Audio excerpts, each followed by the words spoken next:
We live, baby. What's up, everybody? I am Sean Elliott Jr., and I will be your lovely, lovely host for tonight.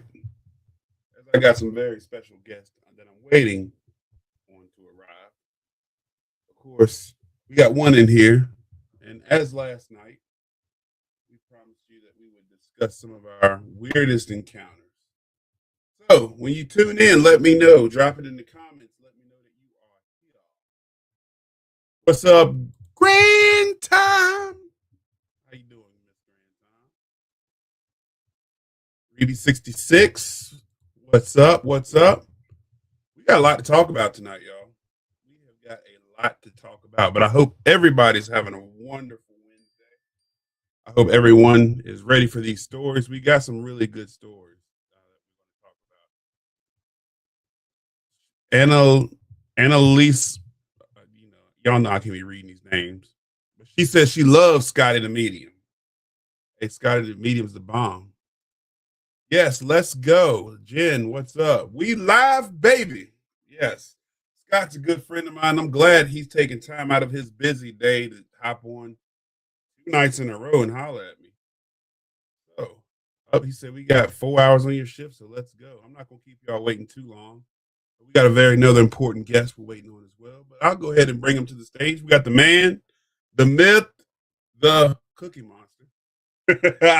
We got Scott the Medium. What's up, brother? What's up?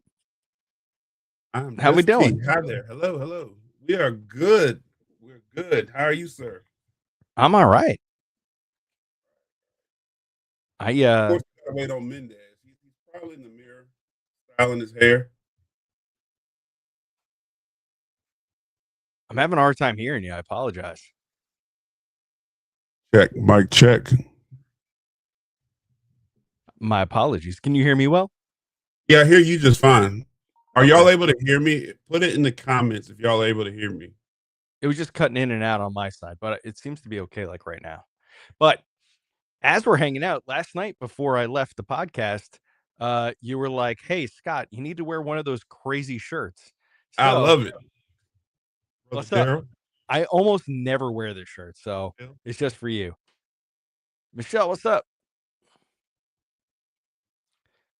My audio's Yep. I knew it. You know what it is? It's the CIA, folks.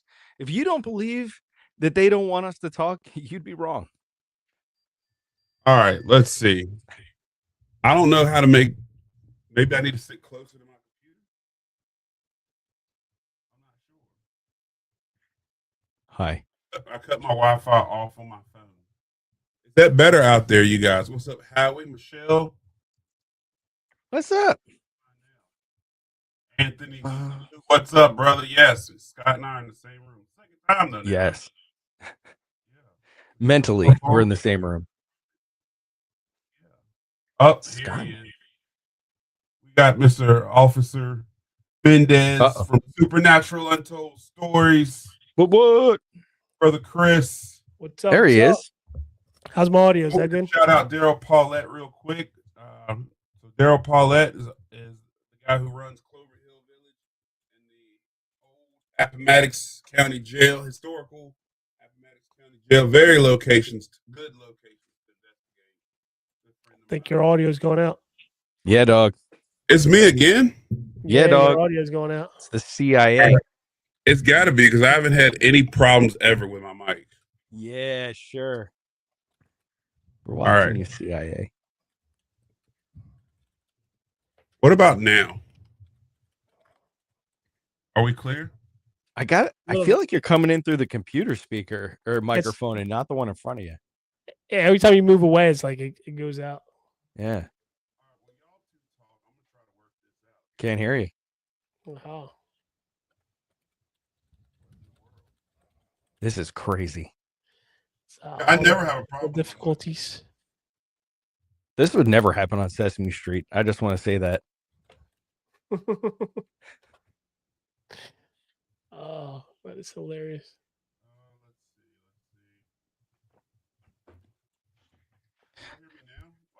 All right.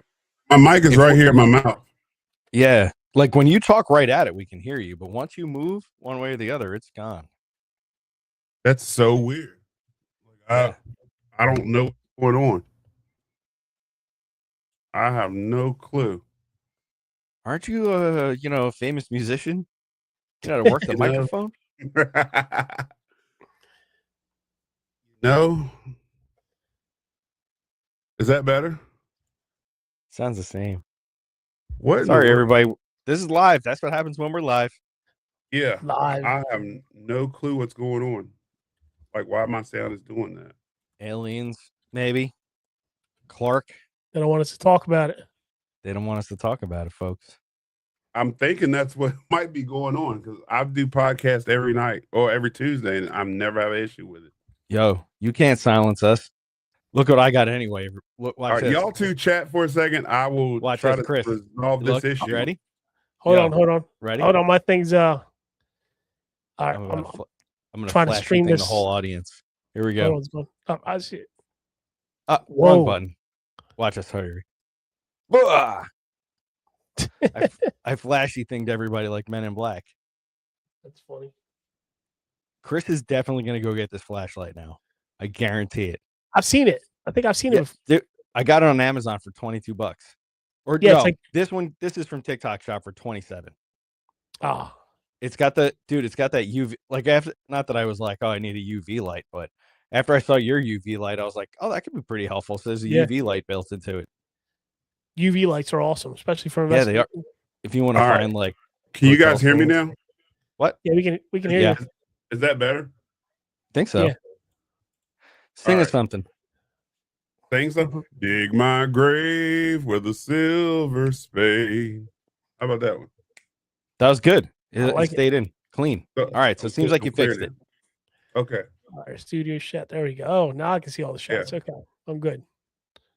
Well, thank y'all in the comments for letting me know y'all couldn't hear me. I don't know what's going on. I think it's literally the topic, or either it's because us three got together on the same show. The same kind of stuff that happens during investigations, right? Yeah. Now I'm blind. Oh, I flashy thinged you. You don't remember anything. Right. Yeah, none of You're that welcome. happened. You don't even know what happened. It's a figment of your imagination. Yeah. It is a figment. figment of the All right, buddy. imagination. Yo, See, I for real literally, though, right? I'm literally just pulling back into the house and had to get ready to come on here live, right? So the cat didn't see me all day, decides it wants to climb up on my lap in the middle of this. Oh, that's so cute. That is so I know. cute, Chris. Oh my god. He's like my dog. He's literally oh like my my dog. god. I don't All know right, what they're guys. doing, folks. We got a lot to talk about tonight. Yeah, Got a we lot. do.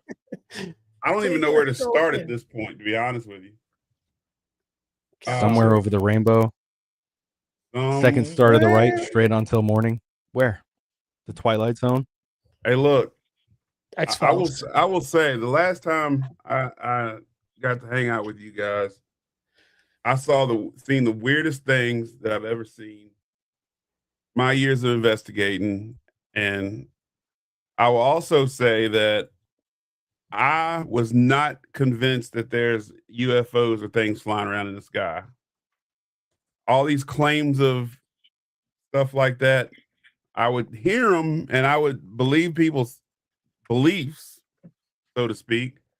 But I'm one of those people, I got to see it myself. And I will tell you, that stuff we saw that night, I don't know how much y'all want to talk about it publicly. So I'm going to let y'all lead the rest of this conversation. All right. Since I'm Well- comfortable knowing there's probably only 20 human beings watching this and 30 CIA agents, I think we're okay because they know most of the story already anyway, don't they? Don't they? Chris, how far do you want to take it? We bringing it all the way to like the last thing that happened to us after the church? I mean, yeah. Yeah, I mean, Well, we wait. can go. Listen, I'm not afraid.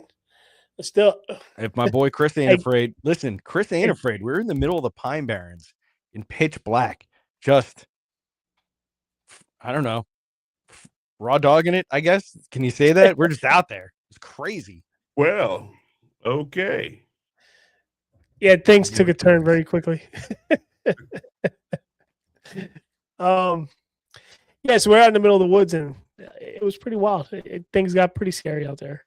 Yeah, they But did. how far do you want to take this? You want to take it all the way back to? Are we starting at the Pine Barrens? We got time today. No. I was just saying like that Chris wasn't afraid, and we held it together in one of the scariest places I've ever been. So When you have to off road, go and hit like puddles of mud to get to a location. It's pretty remote, pretty out in the middle of nowhere. In a place where lots of people go missing every year, because it's so easy to get lost. We got lost. You guys should watch the video when that comes out. We were definitely lost for a little bit. Good thing Scott's previous experiences got us out of there. Thanks for letting me know about Dalen. I will reach out to him tomorrow morning. Thanks. I didn't know that. We got Courtney Nicole in the house. The lovely. Oh, get her out of here. You had your chance. You didn't want to be here. You didn't want to put your face on the camera and talk to your buddies. So here we are. She's playing video games. Oh man. Is it Crash Bandicoot? Because that would be cool. She's Red Dead in it, y'all. Red Dead? So yeah, Colors had a question for you guys. Why do ghosts like woods and creepy buildings? If I was a ghost, I'm going to a nicer place. That is a great point of discussion right there. Nah, I could fix this for you real quick. This is easy. I don't know. Why do some dudes love camping? Why do some people love posh hotels? It's the same. They're just human beings. They're just souls that go to the places where they're comfortable. Plus, the people that passed away in places like the woods, maybe that's just where they lived for their time, and they don't know anything else. So that's why they're just us. They're just people. It's the same reason any of us like anything. Just like us. What if the woods isn't creepy to them? The woods is only creepy to us because we don't know what's in it. But because things could jump out at us. Right. Creepy like Chris places. And Scott. Creepy places, I think it's just adds to the aesthetic. But I've gone into brand new apartments that have had activity that were nice. But the land that was before it had things happen, and that imprint's still there. Yeah, that's crazy. There's been just think even the Stanley Hotel, how beautiful that place is, and it's supposedly one of the most haunted hotels out there. So it's not necessarily like creepy old places. Like you still have things happening all over.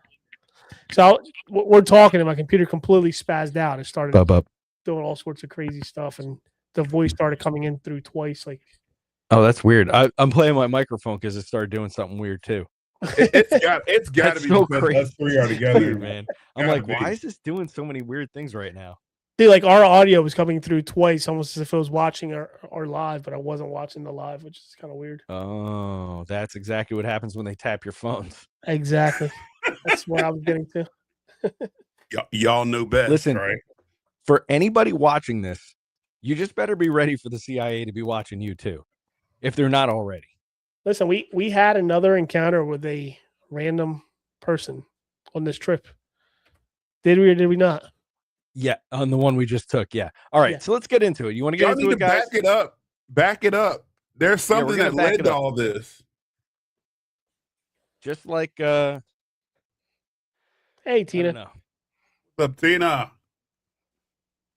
So okay, so what when do we go? June 6th or so was the Creepy Real Festival?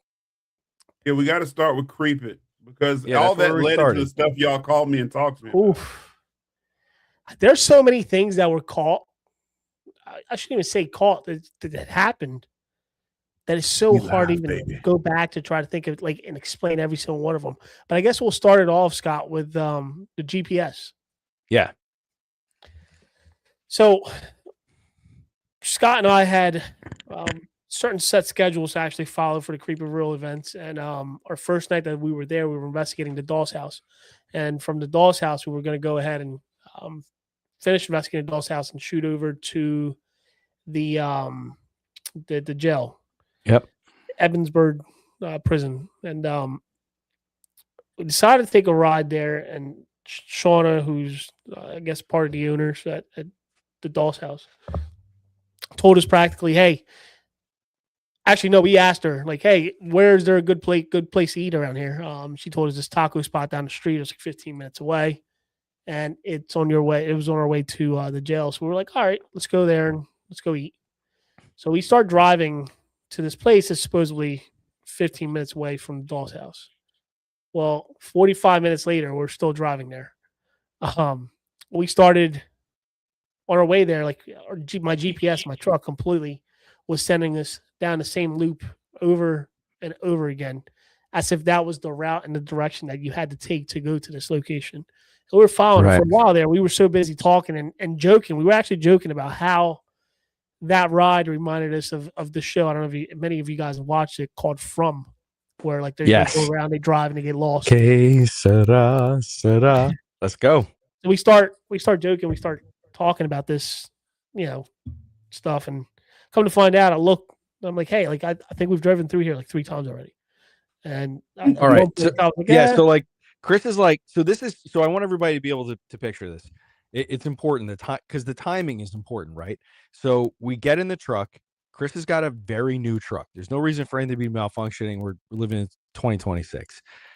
So he plugs in the restaurant coordinates and we go. And eventually the sun, we realize, should not really be going down, which is, I think, because it's so, like, it just shouldn't. The time was weird.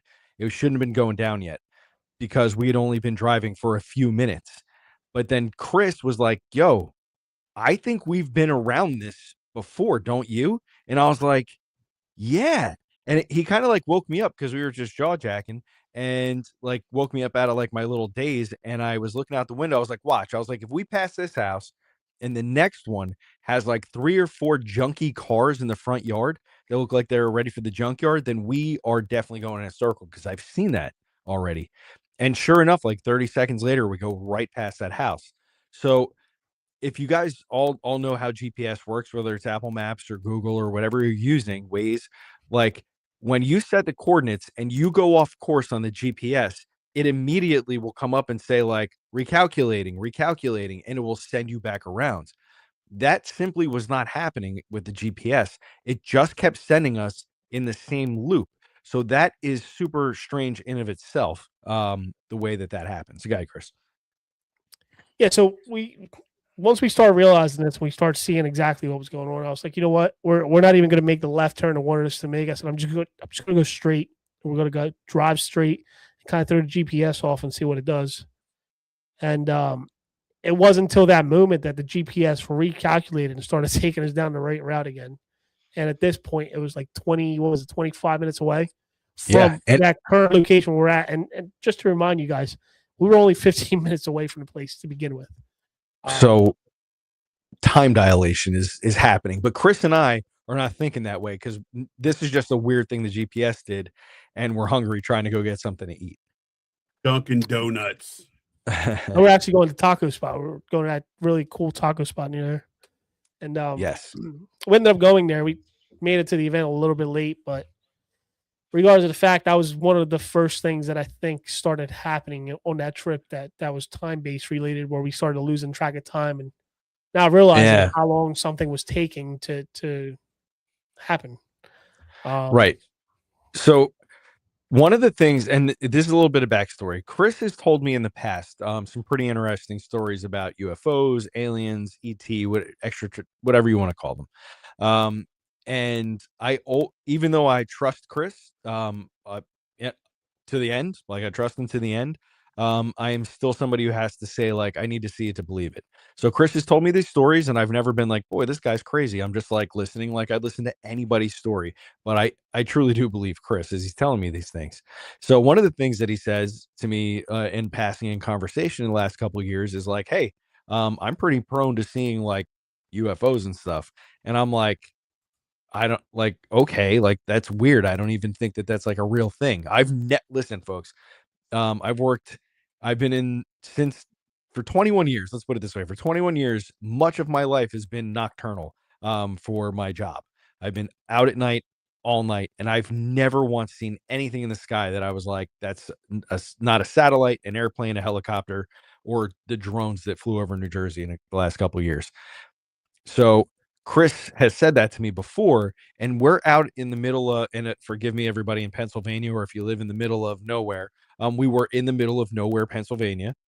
So there's zero light pollution, and it just happens to be one of the most beautiful, crisp summer nights you could ever have. So basically, Chris gets back from his Sounds from the event. romantic. It was very romantic. So we're hanging out, and Chris is like, "Hey guys, why don't we go out on the back porch and we'll look for like lights in the sky, like UFOs." And I don't know what to expect. I'm like, is this dude like going to give me an encounter of the third kind? Is this about to happen? I think Sean was just like, he was like down for anything. He's like, yeah, okay, let's go. So the three of us go out on the deck, and within a couple minutes, maybe one of you guys want to tell this part of the story, and I'll back it up. I'm gonna start because when I first, this was like what time? 1:30, 2 o'clock in the morning.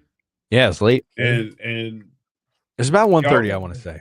Yeah, so the event was over, I think, at 1 o'clock, or it was either 12 o'clock or 1 o'clock. No, it was 12 o'clock because we ended up taking some time, packing stuff up, and then we left. So by the time we got to the place, like 1 yeah, by the time we got back, it was like right.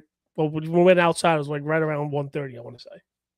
Yeah, we're outside, and I just got to eat the best tacos I could eat. And y'all are telling me to look up at the sky, tired as hell. I'm like, all right. Then all of a sudden, things started moving in the sky. Now, mind you, I know what a plane looks like. I'm not dumb.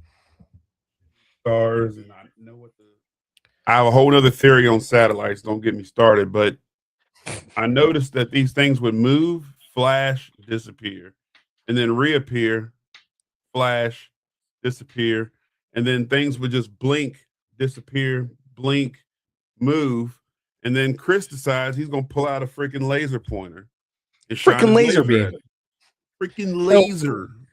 So this is where the theory with the laser comes. So before where I've sat and have seen these things in the past, you're not supposed to do it, but I've shined a laser at it, and for whatever reason, all these little items that are moving across, for whatever reason, somehow want to avoid the laser. They never want to be touched by the laser. And I've seen it at certain times where it's shot like a beam of light or some sort of laser back in my direction, which is kind of weird to say, but it's happened. No, we had something happen like that in the Pine Barrens, dude. I'm still jacked up over it. We'll get there, but yeah, something strange did happen. We'll get to real that. quick. I want to shout out Booze Paranormal, by the way. Yo, what's up, Booze Paranormal? Booze, Ron. What's going on, Ron? Welcome. As you guys can see, right here, that's one of Ron's new spirit boxes. Y'all can't see mine, but mine's up there from Ron. It's literally right stuff, y'all. Right Ron, there. I'm poor. I didn't buy anything from you. I'm sorry. I would grab it, but I don't feel like going over there. Ron makes good stuff. So Chris, continue. Well, or I'll go and you can feed off me.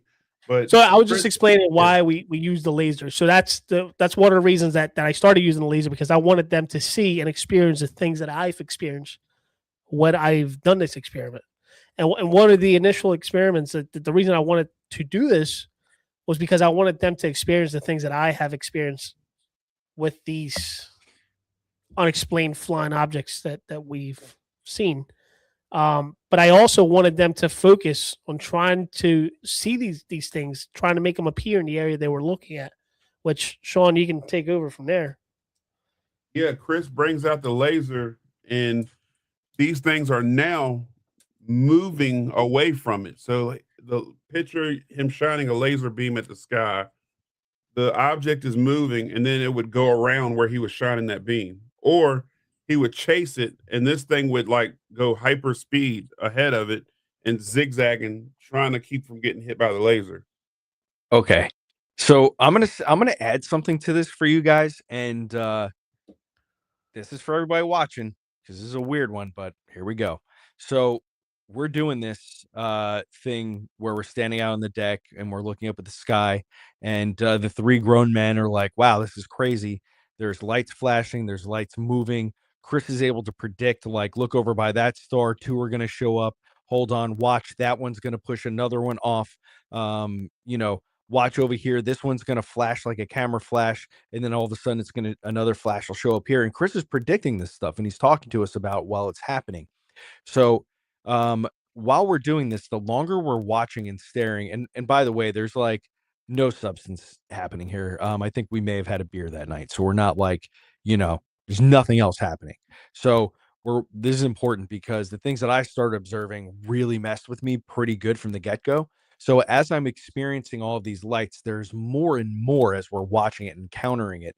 And one of the things that started happening is anytime a light, one of these UFOs or whatever they are, balls of light would flash from one position in the sky to another, I was starting to observe an energy that was left behind or created because of the way that they were moving.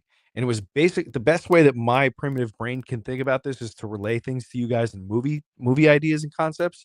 So in Guardians of the Galaxy, in any of those Marvel movies where they skip through a galaxy really fast and it leaves like a really colorful light, that's sort of what it looked like, but it was rippling across the sky in kind of a wave as the lights were flashing. And the whole time was just really, it was really unbelievable, like that whole thing. And I'm gonna add something to that too in a second. So, Good. We got time. So the best way to explain it, and this is one of the things that I've seen before when these anomalies appear, it's almost like a burst of energy being shot through the entire sky. So it'll cover the sky. But the times that I've seen it, I've only been able to see it with the corner of my eyes while I'm looking at it. And if you're looking at these items, it's almost like a thruster, like just shooting off, and it starts pulsating through the sky. But the way I was seeing them, I was only seeing like the white light portion of it. I think, Scott, you said you were seeing like multiple different colors that were coming through. Yeah, and then the next night when we did it again, I'll tell that part when we get there. So basically, we do this and we think that we are just out. I feel like we felt like we were out there for like 30 minutes, right? Like finally my neck was hurting and I was like, man, my neck is killing me from staring up. And I think we were like tired. So we're like, you know what? We've done this for a little while. This is really incredible. It's time to go to bed. And what time was it when we were done? It was like almost 5 o'clock in the morning. It was almost 5 o'clock in the morning. Sun's starting to come up. What you guys, there was one thing that happened in the middle of all of this that we couldn't explain. We started hearing movement around us. Things were actively moving around us, and there's nobody around us. We can see the entire backyard. We can see everything. Then we started hearing these crazy growls that we couldn't explain, which was interesting, being that we were watching these things, we were interacting with these things with our mind. And to my understanding, that's the best way to explain it. You're interacting with them based on what you're thinking and how you're trying to observe these things. And then you have all of this other stuff that happens with it. It's kind of unexplainable. I mean, there's really, truly no explanation for it. Yeah, I mean, none. But the amount of that we saw, it'd be different if we just saw one or two. Yeah, it's unbelievable. But this was like 100, and I'm not even exaggerating that number right now. Y'all can back me up. That might be generous, because I mean, I was about to say, was that every quarter we looked at it, like we just kept they were having everywhere. And at times, some of the ones that we watched split into more than one. It's like if you're watching one little light that was shooting across the sky, and what I mean, like it's almost like looking at a star and the star is moving. So some of these things split, like they split. So it's not like if it was an airplane. Airplanes can only go up to 40, 50,000 feet, up in the air. But these things that we're looking at were definitely like out of space. Outer space. They weren't here with us. They weren't anywhere near like our airspace, if that makes any sense. So, what was I going to say? So, we have all this. So again, Chris and I then have the second like time dilation happen where time passed really fast this time, and we're not really sure where that time went. And Sean experienced that with us. So basically we go to bed. It's like 5 o'clock in the morning, and then we got to get a couple hours in because we have this event to do at the jail during the day. So we hit the rack, get up in the morning. I think we had some breakfast. Then we met Chris and I had some breakfast. Sean and his family were already at the jail by the time Chris and I got there. And I don't know this part of the story, so Sean's going to fill something in for me. So basically Chris and I show up and we're like ready to go to the jail, and Sean comes out and he meets us out front, and he's like, he's so excited. He's like, guys, I got this guy inside here. You got to meet him.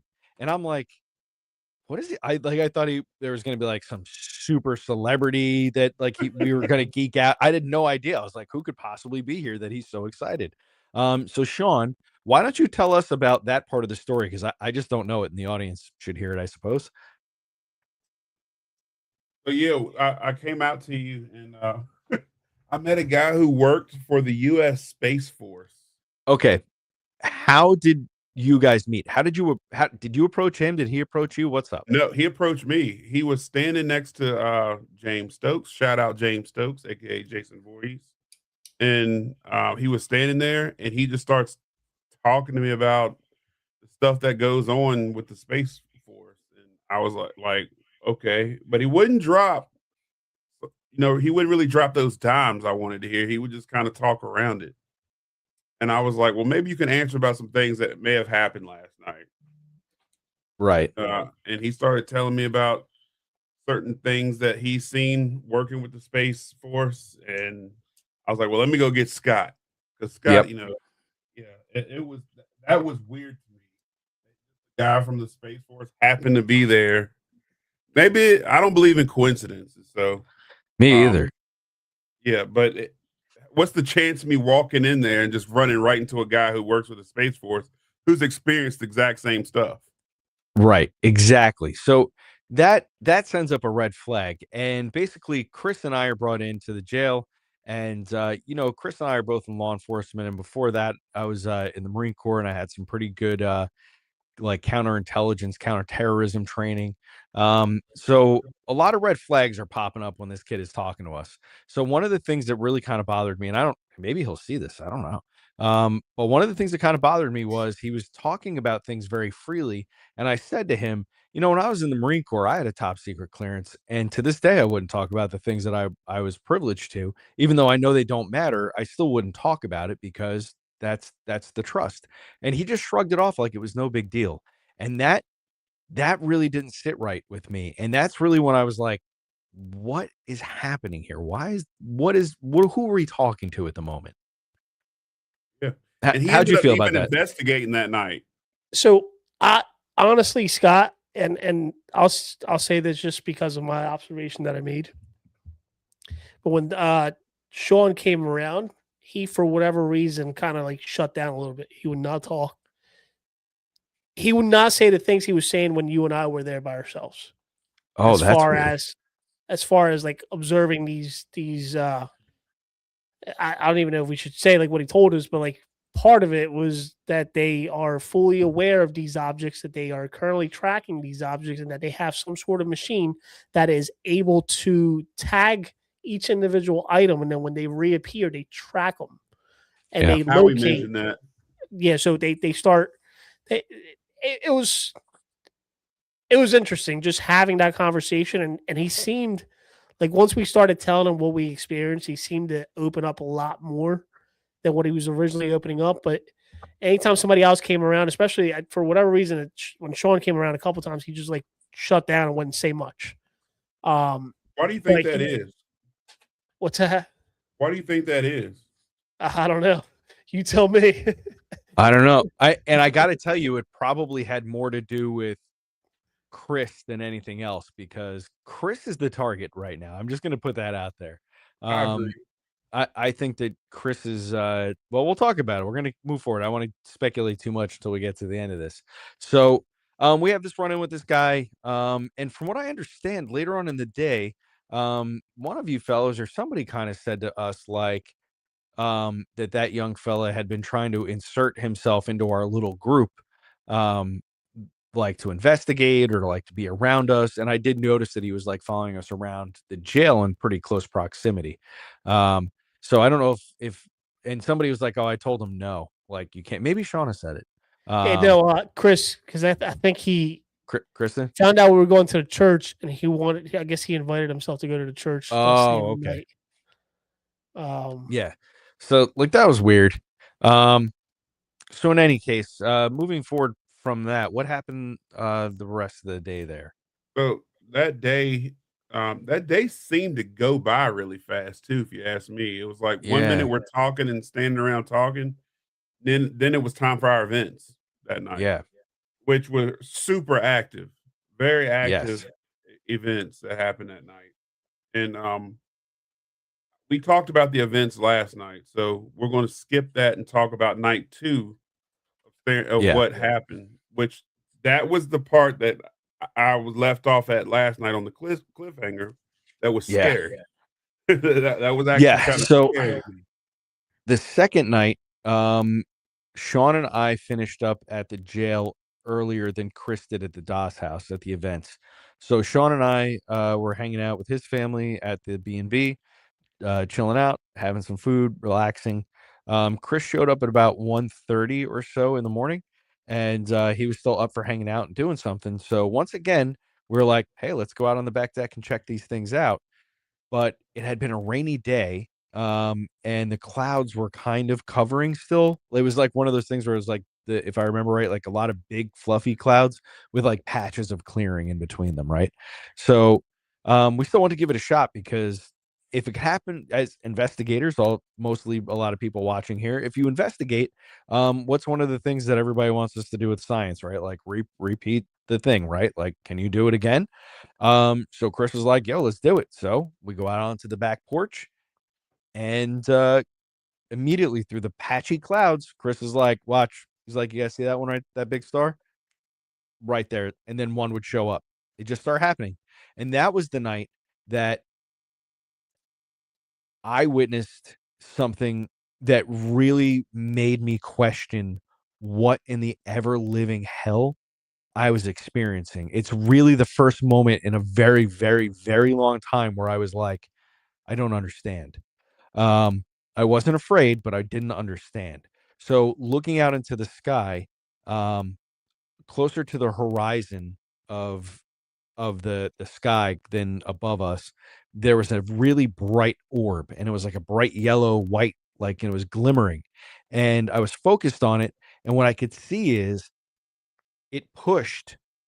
So from the center, it pushed all of these little tiny satellite lights out of it, and they were all red, and they were just circling the larger object, and it was just doing it. It was just like putting on a light show as if like this is normal stuff that should happen. Um, and that was really for me the beginning of the night where things really started to get super strange. And this is while we were out in the middle of nowhere, right? No, this is when we were at the B&B. Yeah, we were So getting activity yeah. before we That's right. left. yeah, Yeah, that's so right. basically what happened was the clouds were kind of thickening up around us on night two. So we only did the thing on the deck that night for maybe like a half hour. But then Chris, Mr. Adventure Man, was like, yo, the radar showing that there's not rain like 20 minutes south from here. Let's go there where there's no clouds and we'll go do this. So me and Sean are like, I guess so. All right. So like Yeah. we kind of just like, okay. So we get in the truck. Sorry. And here's what's weird. I don't really remember driving there, but I remember being there. So I remember getting there, and this. Let me set the scene for everybody. Okay, it's rural Pennsylvania. I feel like this is very important. The scene is definitely very It is. important. It's crazy. So it's rural Pennsylvania. It's dark. We end up going into some kind of park that Chris finds, right? We go down a dirt road and up onto a hill, and there's just like a little paved bike path. And just beyond that, there's like a creek or like a small kind of like riverish kind of thing. There's trees everywhere. You can tell that during the day, it's very beautiful. And you could hear the forest and like the nightlife, everything, right? And so we're sitting there and we're taking it all in, and Chris opens up the moonroof and we put the windows down and we're not ready to get out of the car, right? So we're like gonna give it a minute because we're in the middle of nowhere. Let's just take it slow, right? So we put the moonroof up. These guys start spotting this stuff like immediately. But what happens is we're like, yo, there's a lot of light from the headlights in the truck and from the interior. Let's just turn the truck off so we can see. So Chris was like, okay. So he clicks the ignition and turns the car off, right? Remember, guys, this is like a 2025 Ram truck. Okay. This is important. So as the lights go out and we're like paying attention to the lights in the sky and tracking these weird like orbs or whatever, something else is very apparent. The forest has gotten very quiet and there is like no sound. You couldn't even hear a cricket fart. It was so quiet. And then another strange thing starts happening. Through the quiet come these sounds that sound like steps. And we can hear them coming from different directions around the vehicle.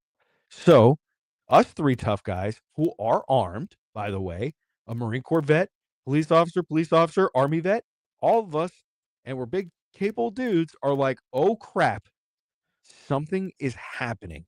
And I don't know how these guys felt, but I had that fear of like that feeling of like terror was creeping in. That fight or flight was getting very strong. So Sean and I are like, Chris, start the damn truck. And Chris is like, all right, I'm trying to start the damn truck. And he's like showing us, he's hitting the start button. And it's like a classic horror movie. The truck isn't starting. And I'm like, at first I'm watching him because I think he's playing. I'm like, he's not hitting that button. He's just jerking around because he wants to scare us. But I'm watching him and he's hitting the start button and it just will not go. I think it probably hit it about 5 or 6 times before finally the dashboard flashed back to life and the car starts. As the car starts and comes to life, the headlights automatically come on. And right at like headlight level, this fog had Creepy creeped fog. in Yeah. around us, right? And it just like was all around us and it wasn't there when we pulled in. So the three of us were just like, you know what? That's enough. This tonight, that's enough. It was like sensory overload, too much of this, time to go. And we bounced up out of there. And again, So right- I don't remember getting home. So right before that, I don't know if you guys remember, there was a triangular shape. It looked like 3 different individual lights were I don't remember that. right above the truck.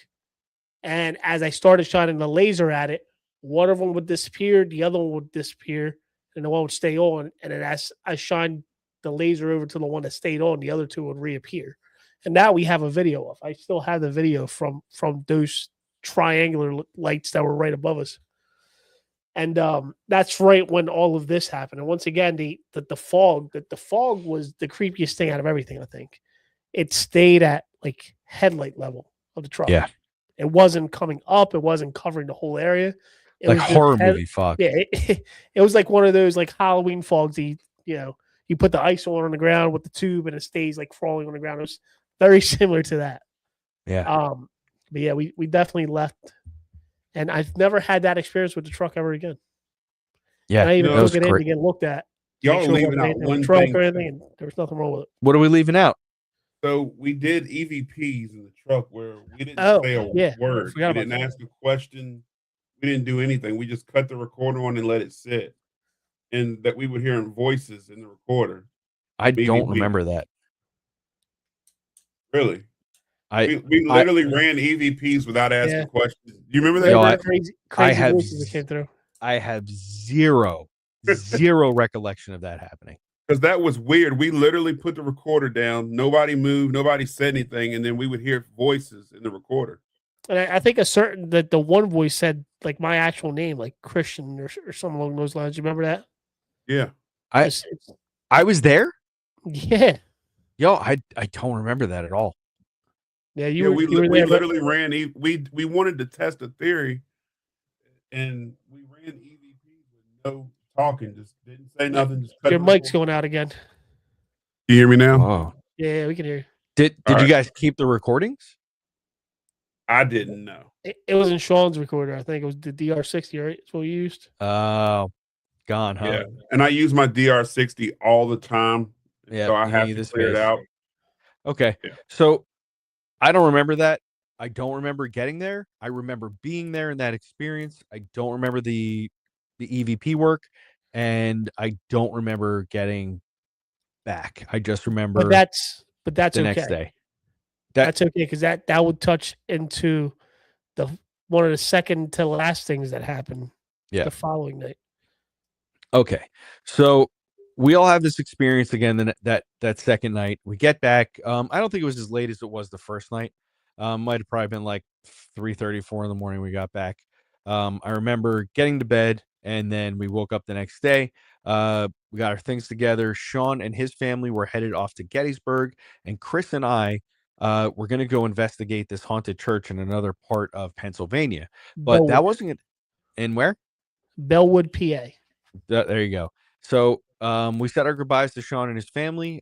We peeled out, and we went to we started headed away from the B&B towards the church.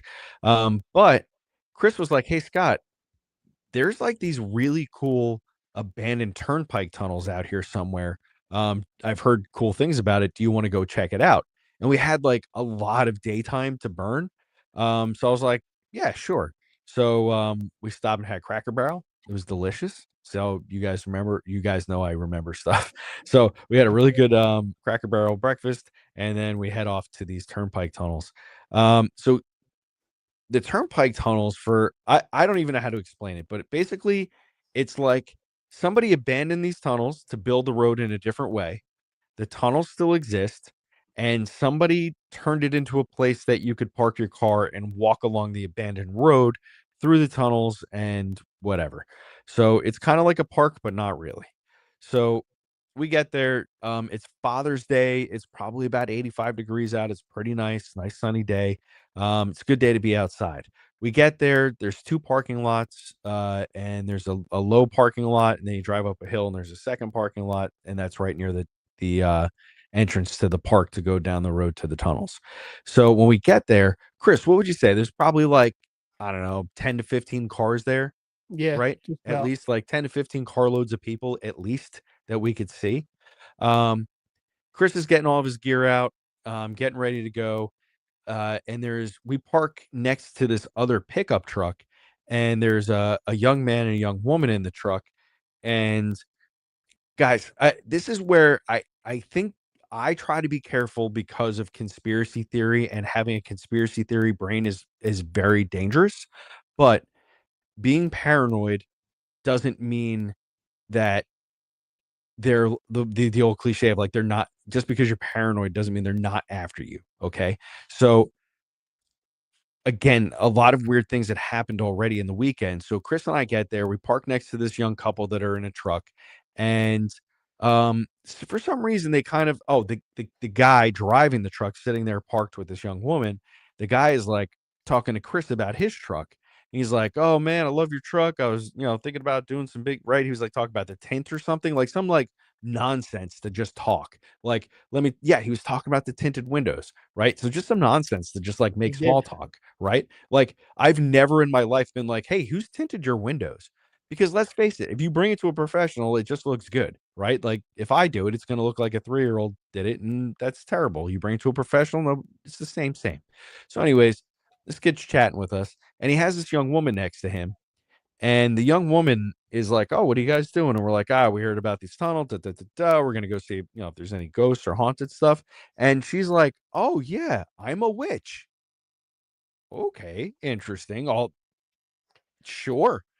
She has a couple like tattoos and like He's got other a things. Like she's pentagram like an alt, necklace on. yeah, and she's like an alt rock kind of chick or whatever, right? Um, I'm not gonna blow up that whole story that was there, but basically, she gives us some information, and she's like, "Oh, there's like sigils down there that you're gonna see," and she talks to us about like paranormal stuff, sigil stuff, right? And I'm like, okay. Now you guys got it. I just want to tell you all, and you guys may not know this about me, but when people tell me stories, I like I just said in the beginning, I listen, but I don't always believe everything.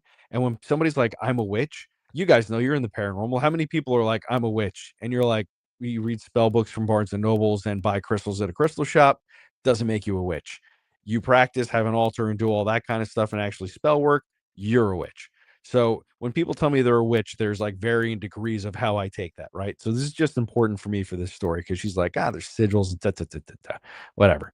So me and Chris are like, "All right, cool, peace, nice to see you." They leave.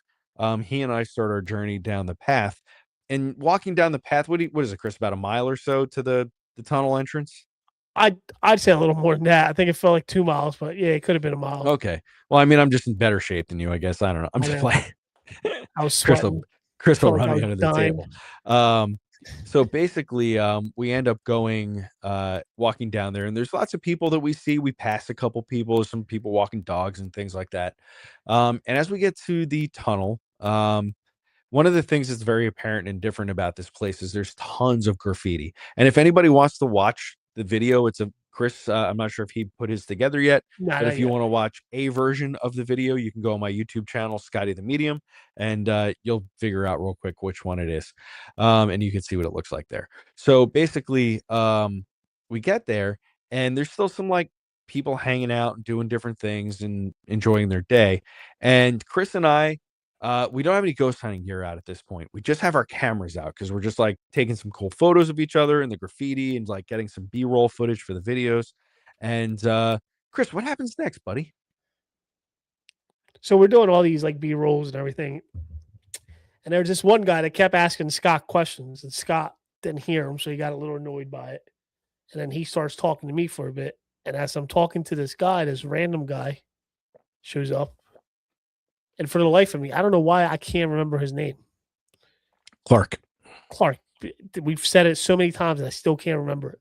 Yep. Anyway, so we end up meeting this guy, Clark, who starts telling us the story about how he used to work for this tunnel and how he used to do this, all sorts of different things with this tunnels. He was bringing his daughter there. He was bringing his daughter to State College area. So to State College, right? Yeah, Yep. so he was bringing her up to State College. He wasn't planning on going there today, but he was in full hiking gear. So a lot of the stories that he's telling us aren't really like matching up in a way. You know what I mean? It's almost like, okay, so I'll help Chris because this was a long time and I've processed this about 50 times. So yeah. So Clark basically takes a swing like this. He's like, "Oh, what are you guys doing?" And we're like, "Oh, we're just checking this place out." And he looks, and it's on my video. I caught it on camera. He's like, "Oh, you guys ghost hunters?" And we're like, "Yeah." Like he knew, like I don't know. How do you just know that? We didn't have K2 meters out yet. I don't think we weren't doing anything to make him think that. So one of the things that happens is he's like, so Clark is like, "Okay, fellas, nice meeting you," after he talks to us for a minute.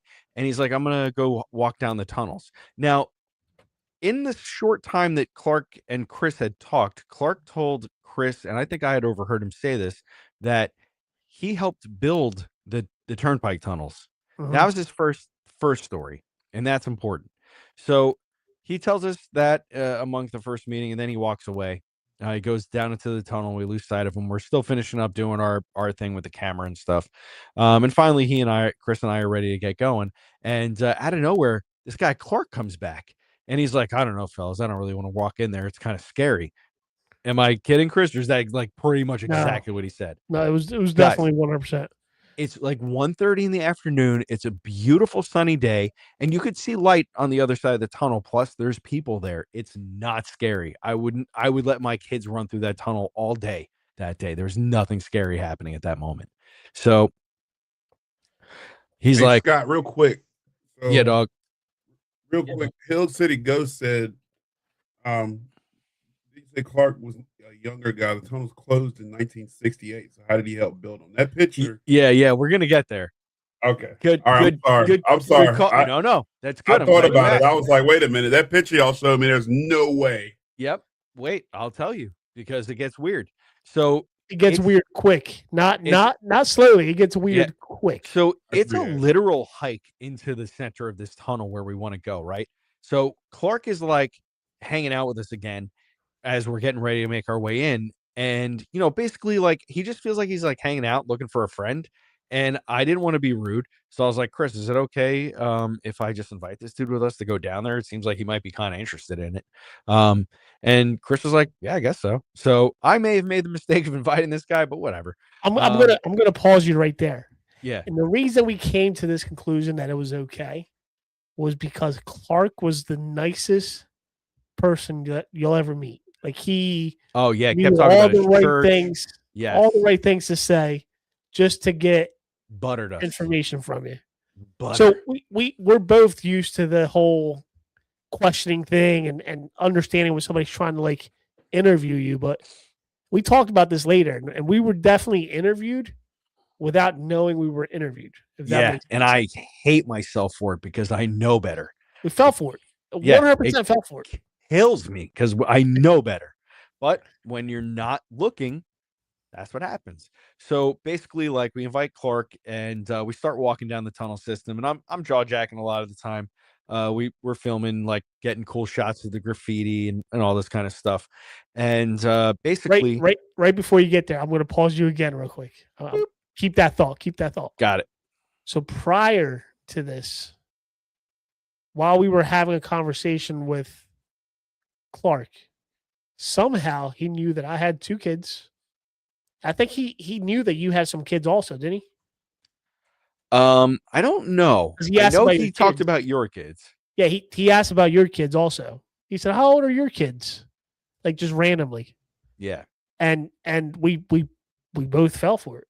Yep. So like for whatever reason, somehow he knew what our family style was. If that Right. makes. But all right, go ahead, and then we'll get Okay. on to the other things Yeah. he knew that we didn't know. So Clark is like doing a little data collection, right? And we're not really aware that that's what's happening. So we're walking down the road, and what happens next? So I don't know what I probably just tuned out because I was so excited about the tunnel. But Chris was keeping a good conversation with Clark, and Clark somewhere sneaks into Chris that he does LiDAR for a living or something like that. Like, so his story now had changed from building the tunnels to doing something with LiDAR, which is weird and ties into something that we were talking about yesterday. So we'll get back to that. So we have Clark telling us these stories, and he seems like a super nice guy. We get down there. And here's where it gets like real strange. So remember, I made a big point to say that there were a lot of people at this tunnel when we got there. There were a lot. There were people riding bikes. There were people walking Families, dogs. There was kids. families, kids. It was like a little zoo. It was great. There's lots of people there. And So- to top it off, not to cut you off again, and I'm sorry, It's okay. but there was a kid named Christian. My first name. Yeah. It's not really Chris, it's Christian. And it was made very clear that this lady was yelling at this kid named Christian the entire time. The kid was missing. What was she saying the whole time? Christian, let's go. Let's go. Christian, let's go. Yep. And she had a small kid with her. Christian, he was hiding up on the hill. He was hiding on the hill, and then Clark started joking about that, and I started joking about that. So we were joking about a kid named Christian, and then out of nowhere, after they left, every single person in that tunnel disappeared. No exaggeration. And can I tell you guys what you need to ghost hunt in a tunnel? Absolute, perfect, quiet.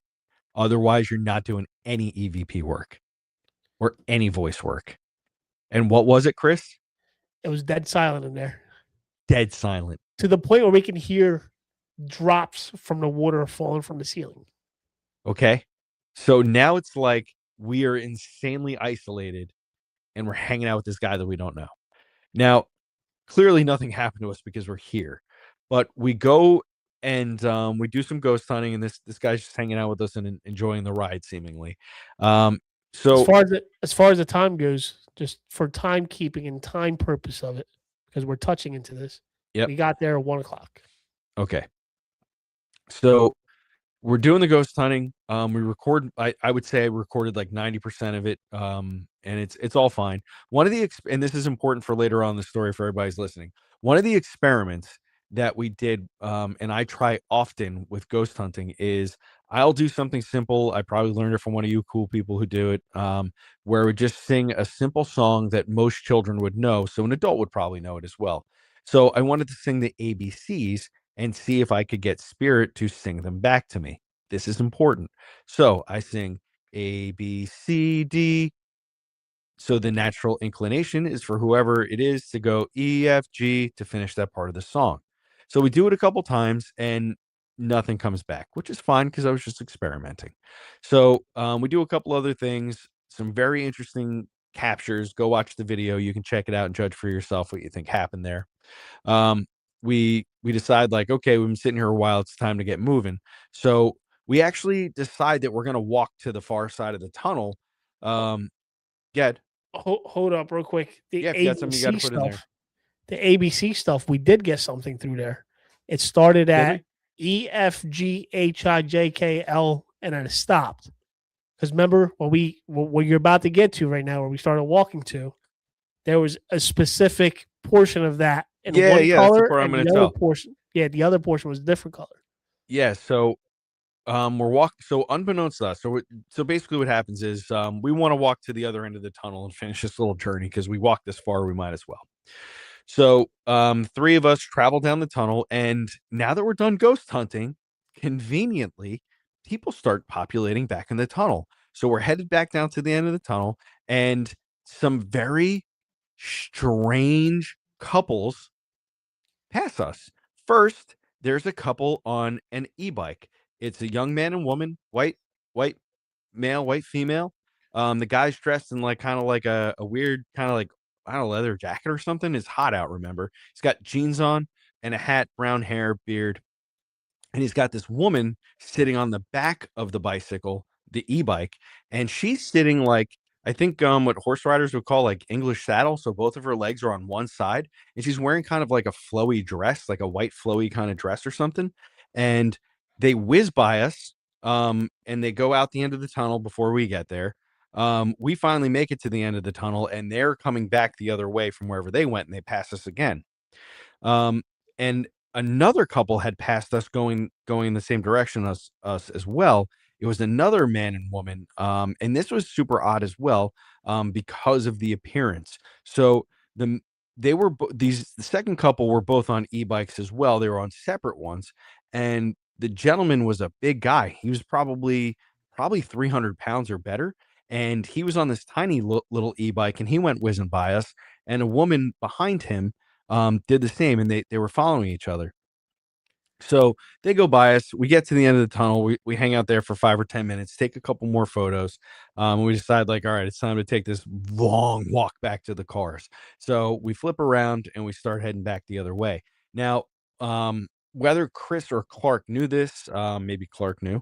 The couple, the odd couple on the two e-bikes comes I back. caught it. The guy, I caught it. Yeah. the guy goes whizzing by us, and I saw the girl coming. She was pretty far behind, and it's a tunnel, so there's a big step on the side. So I was like, I'm gonna get out of the way. I don't want this girl hitting me, because it was super dark. So I jumped up onto the ledge, onto the sidewalk, and as she's passing us, as she's driving by, I noticed she has one hand and she's filming us as she goes by. I see her, and she sees me see her, and takes her phone and like tucks it back down, and she's whizzing by us.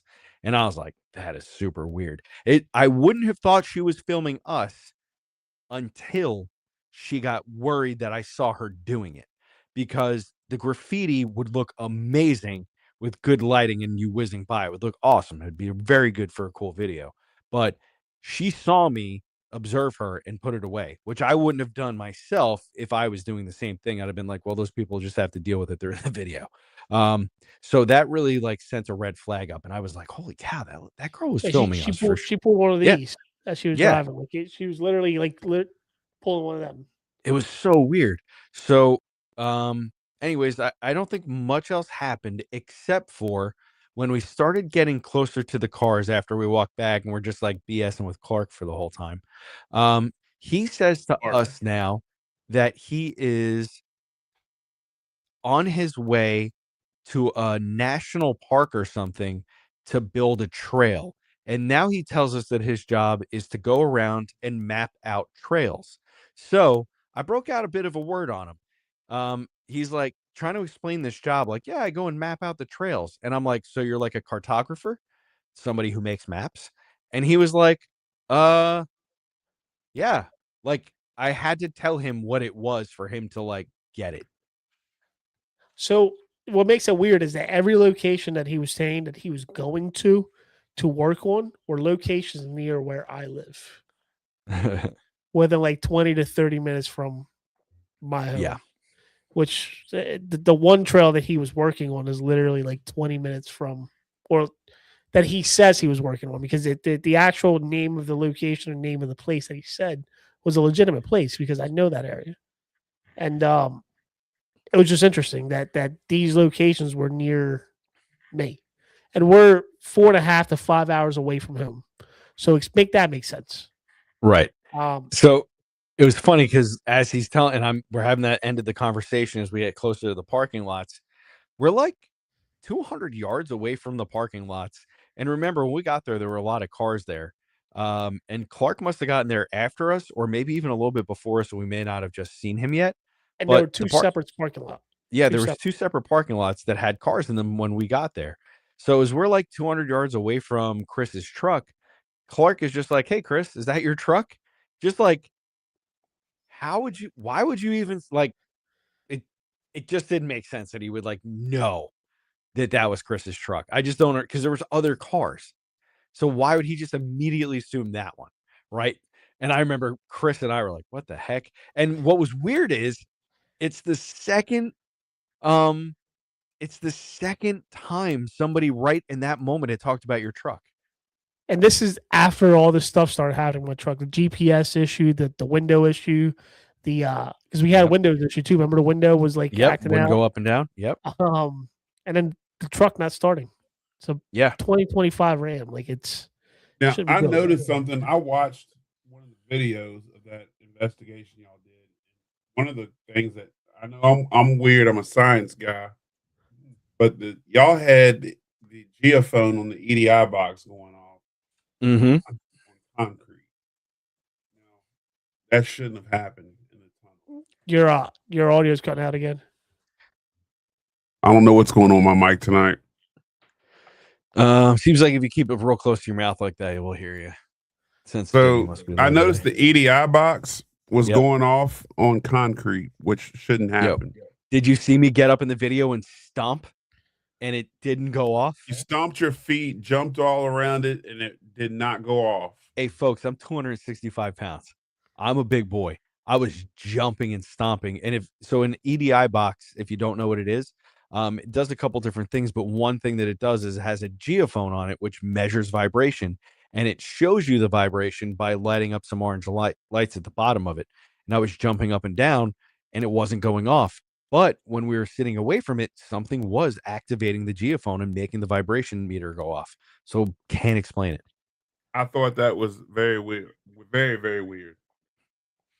All right. EDI box is hands down the best piece of equipment you can have. Yeah, I love it. Yeah. So while we were walking through like the actual tunnel itself, I turned a black light on. And as we're looking at all of these different graffitis that were somehow activated, the paint was activated by the black light. It goes back to the ABC that Scott was talking about. He did that whole experiment with the ABCD, and then through the thing that we were using, it went through EFG, HI. I think it stopped at LK. I think right, and then I don't remember. While we were walking through there, the most random thing happened. Like I looked at the wall, probably what do you say, like maybe 700-800 feet away from where we were at. Yep. And the actual words A, B, C, D, E, F, G, H, I, J, K, L, I think, were on the wall, but the A, B, C, D portion of it was in red. Everything else was in white. Yep. Which was interesting. And then we ended up getting a name that came through saying F-U something. Larry. F-U Larry. And while we were walking into the tunnel, there was a name that was written with spray paint on the ground walking in, and it had Larry and something else along the way. Yep. But it was interesting because this was something that was very clear through the spirit box that we were using, and it's something that Clark pointed out as we're walking out. So what are I don't know what the coincidence was there, but there was. So just the coincidence is that Larry.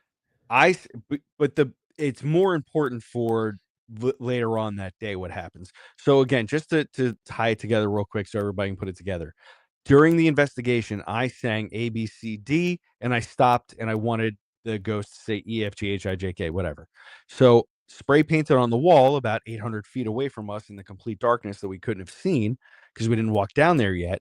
That's what was spray painted on the wall. And the exact pattern that I gave the ghost to answer, A, B, C, D, was in like red, and then the rest of the alphabet was in a different color. So it was the exact same spot that I stopped is exactly how this spray painted A, B, C, D, E, F thing was on the wall, which is so strange and more than a coincidence. I mean, if you have a can of spray paint, you spray paint the whole thing one color. why would you switch at D unless you ran out? And what are the chances that's the same spot that I was going to stop and sing the ABCs in the tunnel? So maybe I was picking up something in the tunnel that was telling me to do that. Maybe somebody was giving me that information to make this line up. I don't know. But it's more important for later because you guys all just heard the story. So we say adios, amigo, to our buddy Clark, and Chris and I pop in the truck, and we're off. We're off to the races. We got to get over to the church. Now, Chris, what happened with the time? So once again, like I said right from the beginning, we got there at 1 o'clock. We're supposed to be at the church by 6 p.m. We're an hour and about 10 minutes away from our hotel, which is another 30 minutes away from church. Well, Right. by the time all of this was done, it was like 5:30 in the afternoon. Now we're trying to rush to make it an hour and like 10 minutes back to the hotel to get changed, get showered because we were sweaty from just walking, and then go over to the church. But once again, we didn't notice that the time. It was almost like we were there. We were only there for like an hour, and that hour turned out to be what, 5 hours later? 5 hours later. Yeah, Like, it was like no time passed at all.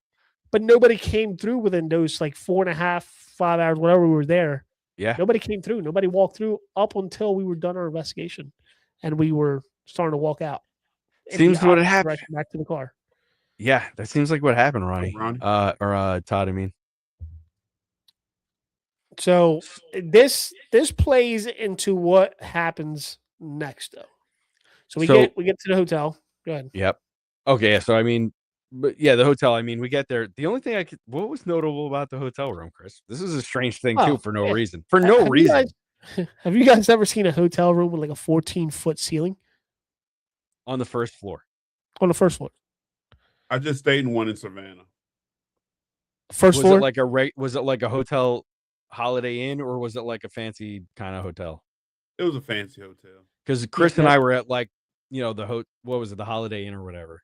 Yeah, it was actually let me pull up. I'll tell you the Marriott? exact name of it. Marriott. It was. I think it was Marriott. Yeah. Yeah, time flies when you're having fun. You ain't kidding, Todd. How you guys doing? I hope you're doing well out there. And I just want to say thank you for everybody who tuned in tonight. What's up, Patty?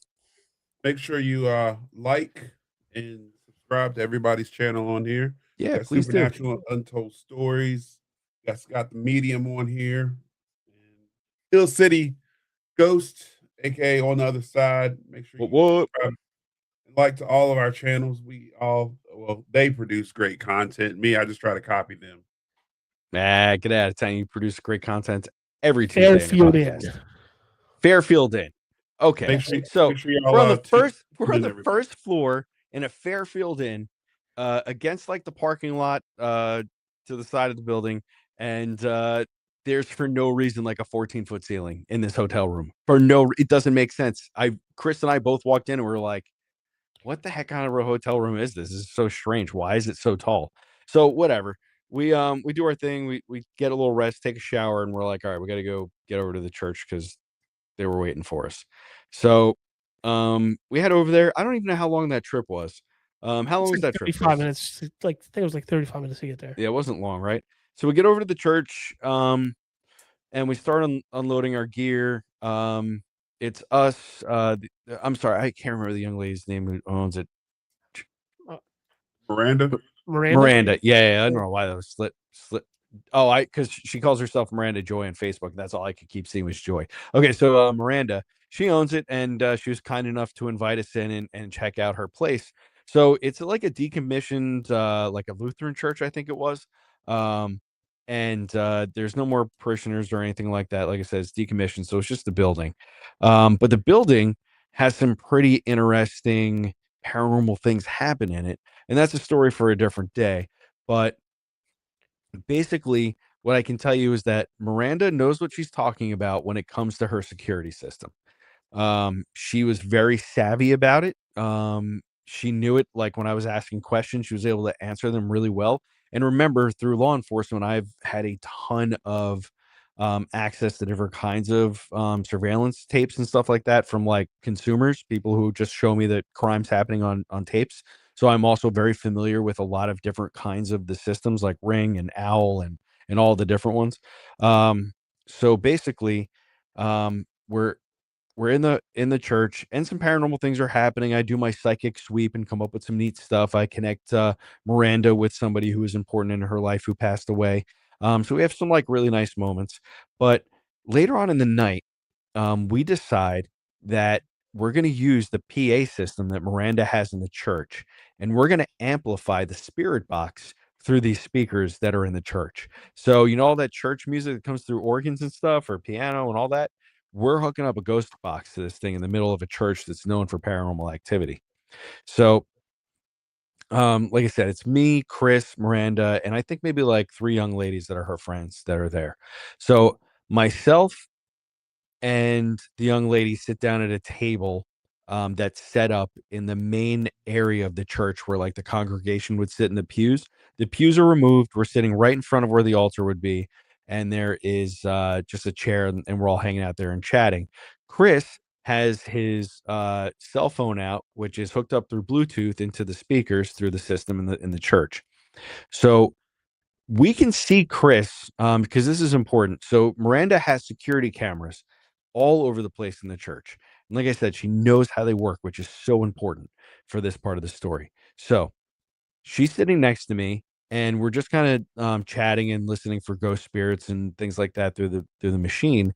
And Miranda pulls out her phone and she goes, "Oh, the camera got triggered." And I was like, "Well, we're in here." And she's like, "Yeah, that's not weird." And then she's like watching it. And she's like, "Hold on." She's like, "This is weird." So she shows me the video of us sitting there right now, right? Like it's what just got recorded. So for the sake of the story, I'm going to say it's exactly midnight, just to give it a nice, easy number. So it's midnight, it's 12, right? And this is just for the sake of the story. So she shows me the security footage and she says, "Scott, watch Chris. He's got his cell phone. You can see him. And watch what happens in the video." So I'm watching it and watching it. And maybe like 20 seconds in or so, Chris skips from one side of the camera frame to the other. So probably about 25 feet or so in distance from one place in the church to another, but all in the frame of the camera. We can see it. And the way we see it is because the phone light disappears and then reappears. Now, if you edit video, it's as if you just wanted somebody to teleport across a room and you're bad at special effects. So you're like, I'm just going to cut and splice it together. That's what it looked like. So I was like, well, Miranda, that could just be bad Wi-Fi reception. And she goes, no, watch the timestamp. She had already watched it and thought of that. So this is the way she has their security camera set up. When they are going to record because of motion, they record for exactly 2 minutes. So at the time of the recording, if it's exactly 12 midnight, the video should have went to 12:02 exactly and ended, in which time we would have seen Chris teleport across the room, but the timestamp would have also most likely not been affected if it was bad Wi-Fi. So as if the camera was keeping the internal time and the video signal was interrupted for some reason, the timestamp would still be the solid 2 minutes. There would be glitchy video, and then all of a sudden, somewhere in there, Chris would show up before the end of the video. But that's not what happened. What happened is this: Chris is in the video. A couple seconds into it, he teleports across the room, but the timestamp changes drastically. It goes from 12 to 12:05.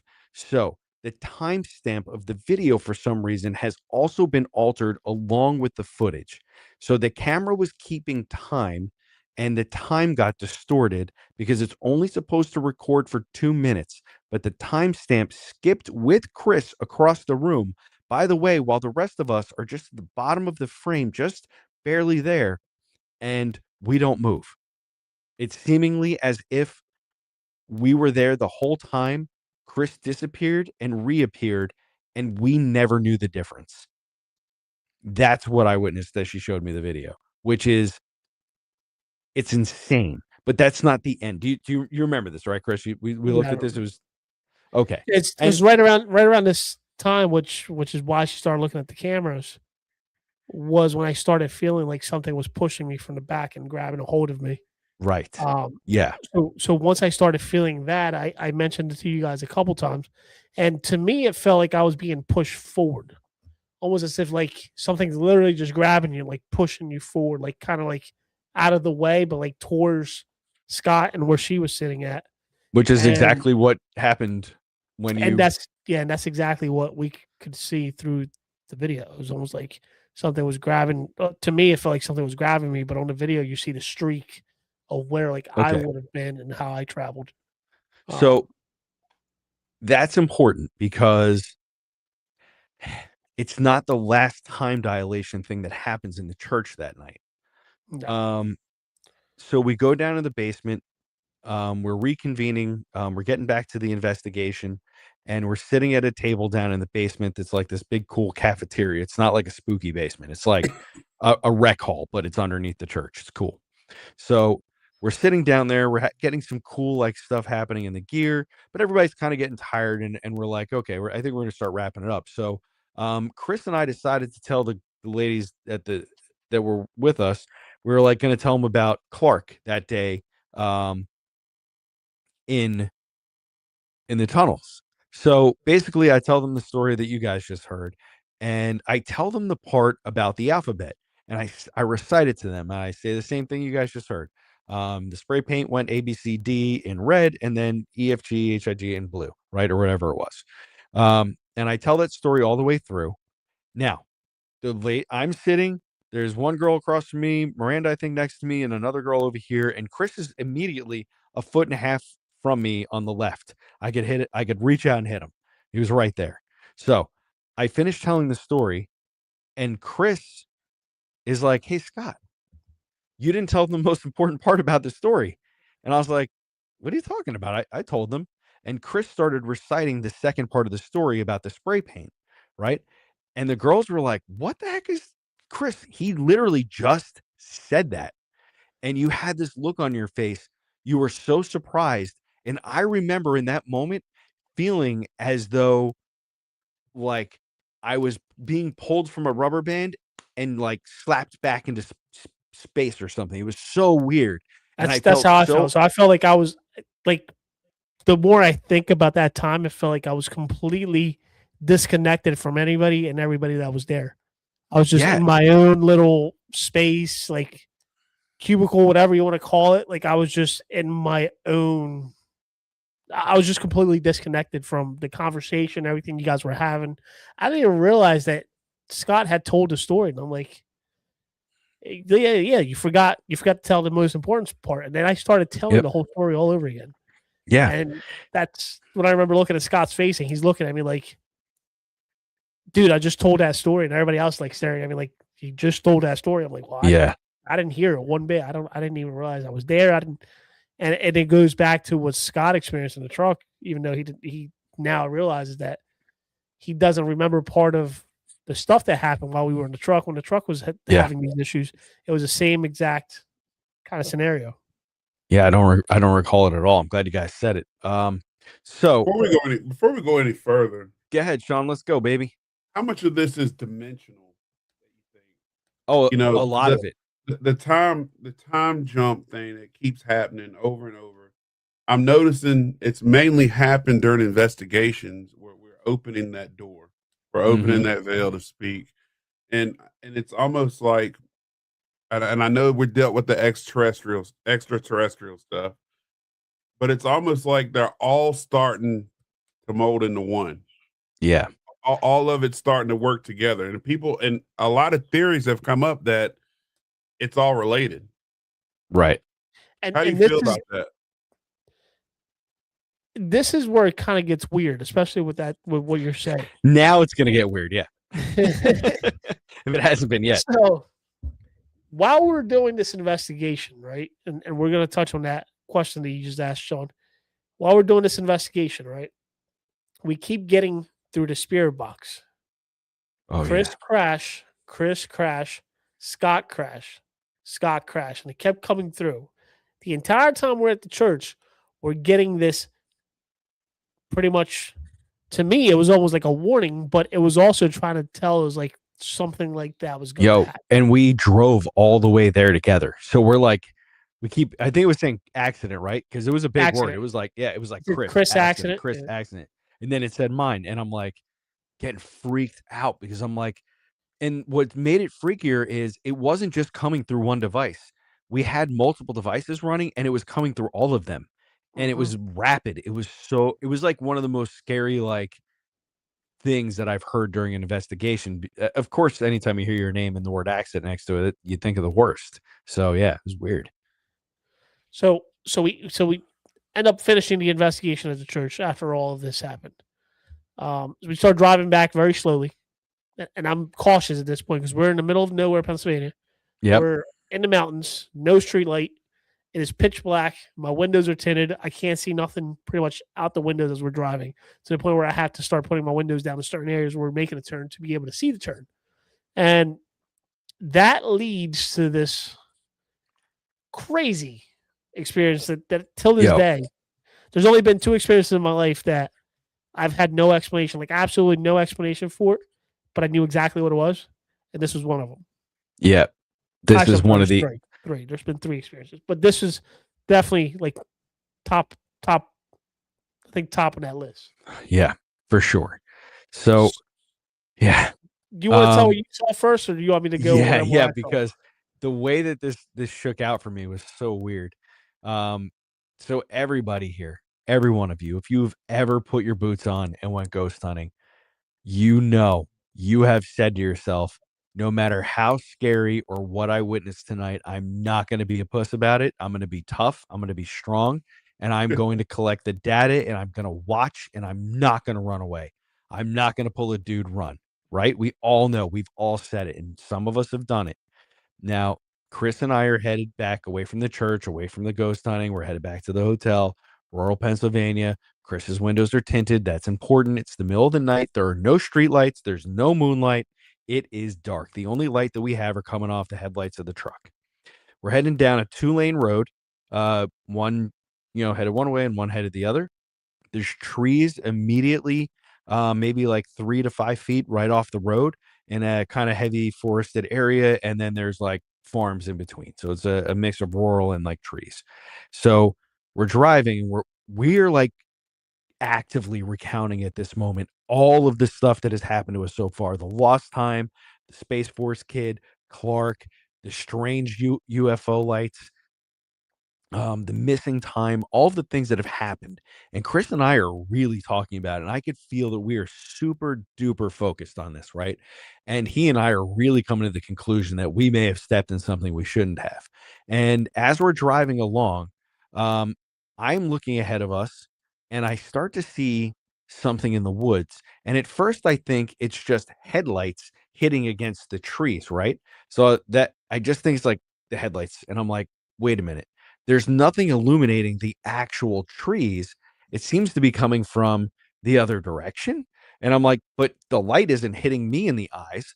So what is happening? And as we're getting closer, Chris is probably only doing about 35 miles an hour, maybe 40. And we're headed towards it. And all of a sudden, the closer we get, the more I realize that whatever this is, if you guys have ever like seen welding lights, like when people are welding things together, that kind of super bright white light, imagine that, but strung out into like sparklers, 4th of July sparklers. Like imagine one just lit up. So I start seeing this pattern emerge from this white light, and it's all of these crisscrossing, staticky looking lines, and they start connecting and growing up out of the ground. Okay. It starts coming up, and I'm looking at it. My mind is racing because I'm like, in my brain, I'm like, dude, you see ghosts, you see so much strange stuff.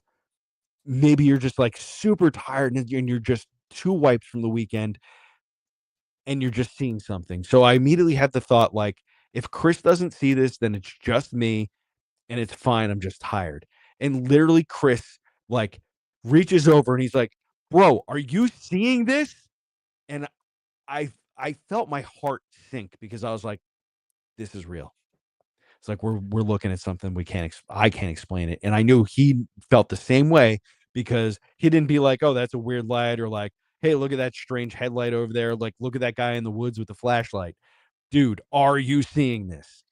I was trying to get my words out But while I'm staring at this, I could not get absolutely any word out. I'm Yeah. staring at, like, I'm trying to say it as fast as I can, but nothing was coming out. Like, there was no words coming out because there was just no explanation for it. And the best way I can explain it, It was terrifying. Is the only way to explain it. yes, especially after hearing that the crash portion and what we're being told. Yeah. So the best way I can explain it was Doctor Strange's little portal that he brings up. That he moves with his hand, and you see all this the sparkles like coming off of it. Like, right. That's the only way I can explain it. But the weird part with mine, with what I saw, was that I saw it in the middle of the road, hovering above the road, where Scott was seeing it more to the right. Am I correct on that, Scott? Yes. Yeah, I saw it on the side of the road, and it was growing up out of the ground. And I saw it more like towards like the top of the windshield of the truck, but in the middle of the road as we're driving by it. So I immediately sped up like underneath of it because this thing was. See, this I didn't realize this. I didn't know that you didn't see exactly what I saw. No, like I didn't see it on the side of the road. I saw it in the middle of the road, right above the truck, and it was forming. So that's when you mentioned that, I was like, I think I saw it in the middle of the road, but it's the same exact thing that we both saw. Yeah, because I saw it off to the side, and I know that that's where it was because I was like trying to make sense of how I was trying to make sense of how something could be so bright and not hurting my eyes in the middle of the dark. Like, it just didn't make any sense. It was so bright, it should have been like blinding, and What do y'all think it was? Listen, portal? here's what. Yeah, I think so it reminded me of like what you would see in Sonic, like the little things that you throw and it opens up like a portal. So I'm sorry, Scott. Like there was after looking at some of the videos that people have been posting about the Miami thing, where like whether that's real or fake, I don't know. But some people have posted videos of these portals forming in some sort of garage, like parking garage area. That one video that's out there was the same, in my opinion, was the same exact thing that we saw forming. It's the best description of it out there. I don't know. Go ahead, Scott. Sorry. Okay. I had to answer that. It was just like it's okay. Yeah, I want you to tell your stuff. I don't mean to hijack it. I want you to tell your stuff. The thing is that after we witnessed it, so basically what happened is we started seeing this. We both obviously witnessed something different, but at the exact same time, which is interesting. That's another thing to talk about. But basically, when we got back to the hotel room, just to finish this part of the story up, we get back to the hotel room, and now the room feels like off because when you get to a hotel room, generally the ceiling's like 8 or 9 feet tall, and it's like, it's not that big of a deal. You're in like a nice and close space. But now Chris and I are in this like kind of cavernous like hotel room. Chris is in the bed closest to the door, and I'm closest to the window. And Chris puts his piece up on the nightstand, and basically we just both made a pact. Like, if one of us wakes up to somebody else coming in this room that's not him or me, is lights out. Like, we were convinced that there was something insanely crazy going on at this point. And it's just like, we both went to bed with that fear. Like, somebody could kick that door down tonight because we saw something we shouldn't have, or we know something we shouldn't know. We didn't think we were going to wake up the next morning. That's in my opinion. I didn't think that. I thought something was going to happen that night. It was crazy. So, what the universe gives you signs, guys, too. I told Chris this afterwards. We were driving home, and after all this, and of course we were talking about this like the whole time. We called Sean and told him and his family about what happened. But I said to Chris, I was like, Chris, I don't know if this place is known for UFOs, but on our trip in on Friday, before or Saturday or whenever we got there, I was like, there's a billboard for Sheetz, which is a gas station convenience store in Pennsylvania, and it said, "Come for the hoagies and stay for the UFOs." And I don't know if anybody else has ever seen that advertisement. I never have. It was so strange. We went to Sheetz a couple times. There was like no UFO advertising. There was no kind of like hint that they were running a special or like doing some kind of promotion for the Steven Spielberg movie or anything. It was no tie-ins, but this billboard that was electronic literally said, I'm watching it. It says, come for the hoagies and stay for the UFOs, which was super crazy. What about So all the bumper stickers on the way there with UFOs and different aliens? and yes, things it was appearing. it was the like the entire way universe there. was dumping stuff on us. So this is what I wanted to tell you guys that's gotten crazy for me since we have had these experiences. I don't know what kind of memory you guys have. But mine, it's weird. The very day-to-day stuff has become very dull, but I am having sharper and sharper memories of that weekend the further away I get away. And I'm so surprised that I don't remember the EVP thing because I remember so much detail of everything else. Why am I missing that piece? We were all just kind of during the EVP thing. We were all kind of. I remember after hearing the voices, we were quiet for like a minute straight after hearing that because we were like nobody said anything. Like usually in the EVP, you ask questions and wait for that response. We didn't ask anything and just heard talking. Yeah. So I don't know, or it could have been you were that deep in your zone In the space, yeah. at that I don't at know. that point because there was a lot going on at that moment. Though when we pulled that recorder out, the fog happened. Everything was silent around us. Yeah. Chris had his sunroof open and ended up closing it just because of stuff that was going on. That I'm not gonna lie, that's probably the only time people ask me, "Have I ever been scared investigating?" That was probably the one time where I was like, "Okay, if this is gonna happen, this is gonna happen." Yeah. I was like ready to fist fight whatever came out, It was crazy. So this is what I was So- saying last night on the podcast is since then, every person that I meet that's new, that doesn't belong in my life, I say to them immediately, are you a CIA agent? They don't have to tell you, but if you want to be weird and surveil me, I'm going to make it super weird and let you know I know, because I am not afraid to say it. So that is, Chris and I went to the Pine Barrens again to do this video that we're doing. And, this young lady sort of presents herself to us on the first day that we're there. Chris, you want to tell that? It's pretty funny. Yeah, so we're by the car and we're literally getting our stuff ready, getting ready to walk through Batso. And this lady shows up and she walks past us. Me and Scott start having a conversation and we start, filming our videos and talking about, and Scott starts talking about another location that looks almost identical to this place that we're currently walking through.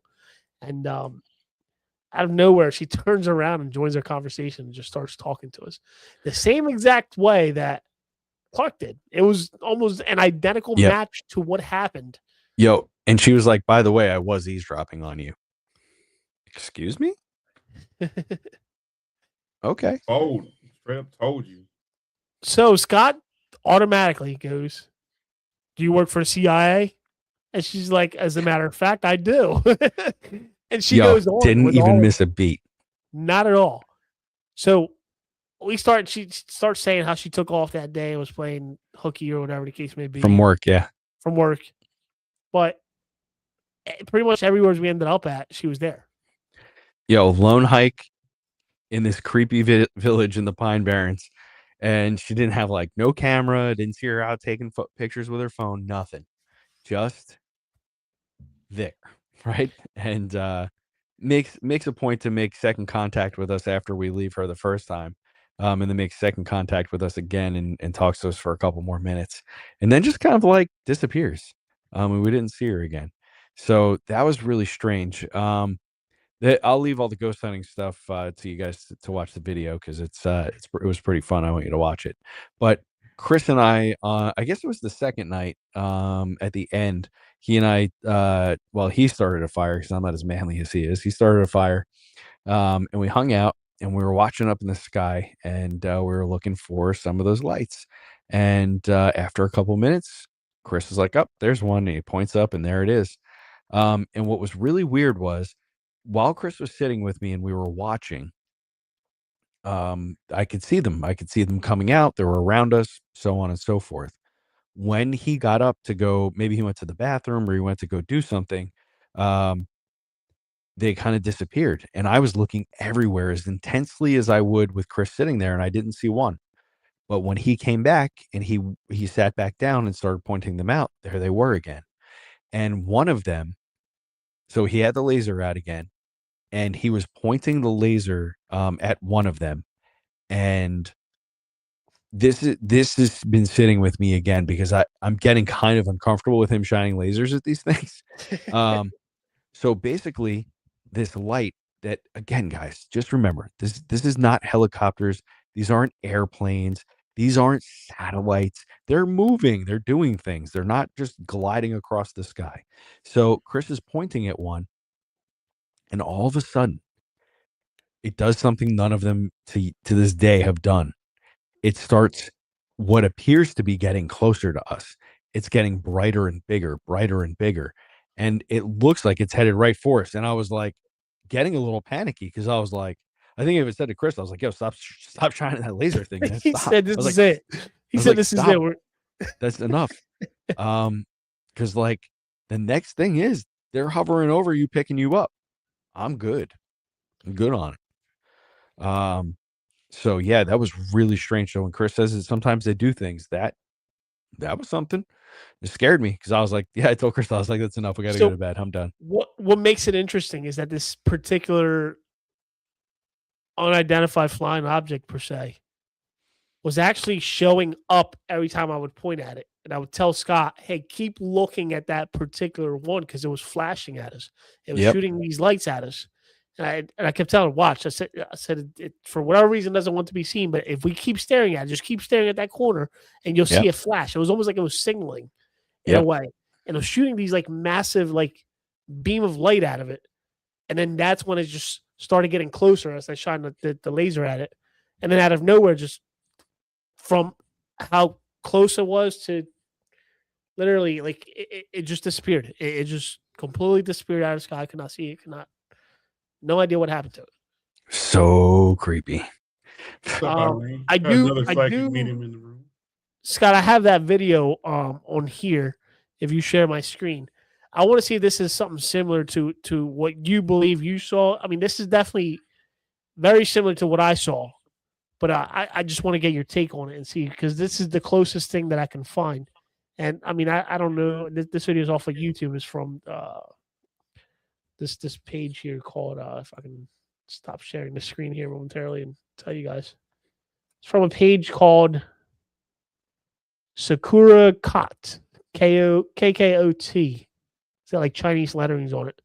But it's a video of a what appears to be a parking garage somewhere. It's a video surveillance footage of it. Let me see if I can share this video with you guys here. I think you might have to approve my screen sharing there, Sean. Sean's left the building. He's sleeping. He's out. There it is. So I fast forward a little bit. I'm going to play this video through, and I want you to look at what this thing is and how it forms. And to me, this is very, very the closest thing that I can find online to what I think I saw. Okay. All right, video's playing.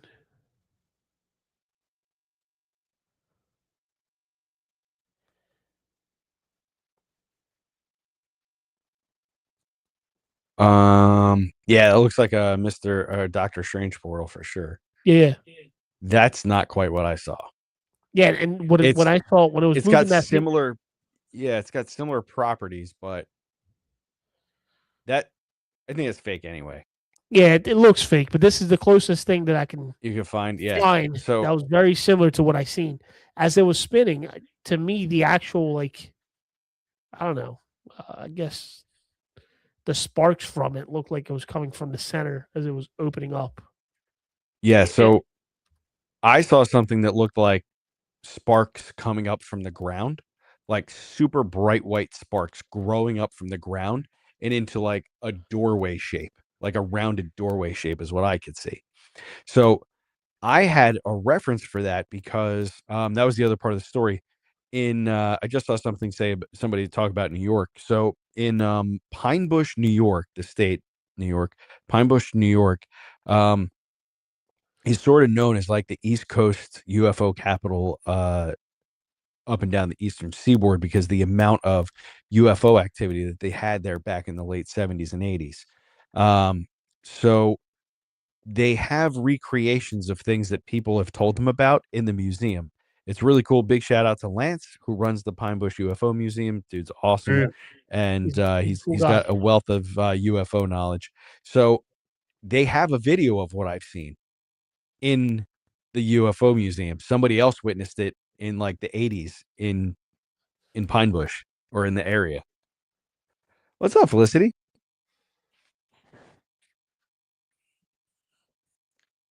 Oh, that's cool. Yeah, so that's I can't I mean, basically, you guys, that's what I mean, that's the best way to explain what I saw. It's like this most super bright sparks growing up out of the ground, but it definitely begs the question of perspective and perception when it comes to the people who are viewing the anomalies and how they're viewed. And I just have been noticing that way more recently in the paranormal field. And it's like you said, Sean, it's almost like all of the things that we thought were separate things are now really becoming one. And I think that has something to do with the fact that I think we all know that. I think we all already knew that. I think we're becoming very aware of the reality that we live in, and the idea that this is a hologram that people have been thinking about, I think since like the 70s or so, maybe even before that. Um, that's true. I think that this is a reality that um, the more aware you become of the fact that it's like a facsimile or not real thing, the more aware of the things on the other side you're going to become. And you're going to realize that if you wanted it to be a ghost, it's a ghost. If you wanted it to be aliens, it's aliens. If you want it to be a cryptid, it's going to be a cryptid. But if you become more and more aware that you're going to start noticing behind the curtain, it's all like the same thing. So that's kind of where I'm sitting with everything at the moment. And don't think for anybody who's like, well, Scott, you're a medium and you talk to people who passed away, you're saying they're like the same thing. Yeah, we're all the same thing. Me and you, Sean, Chris, we're different versions of the same thing. We're observing each other. We're trying to figure things out. We're trying to understand each other in order to help the world be better or the experience be better.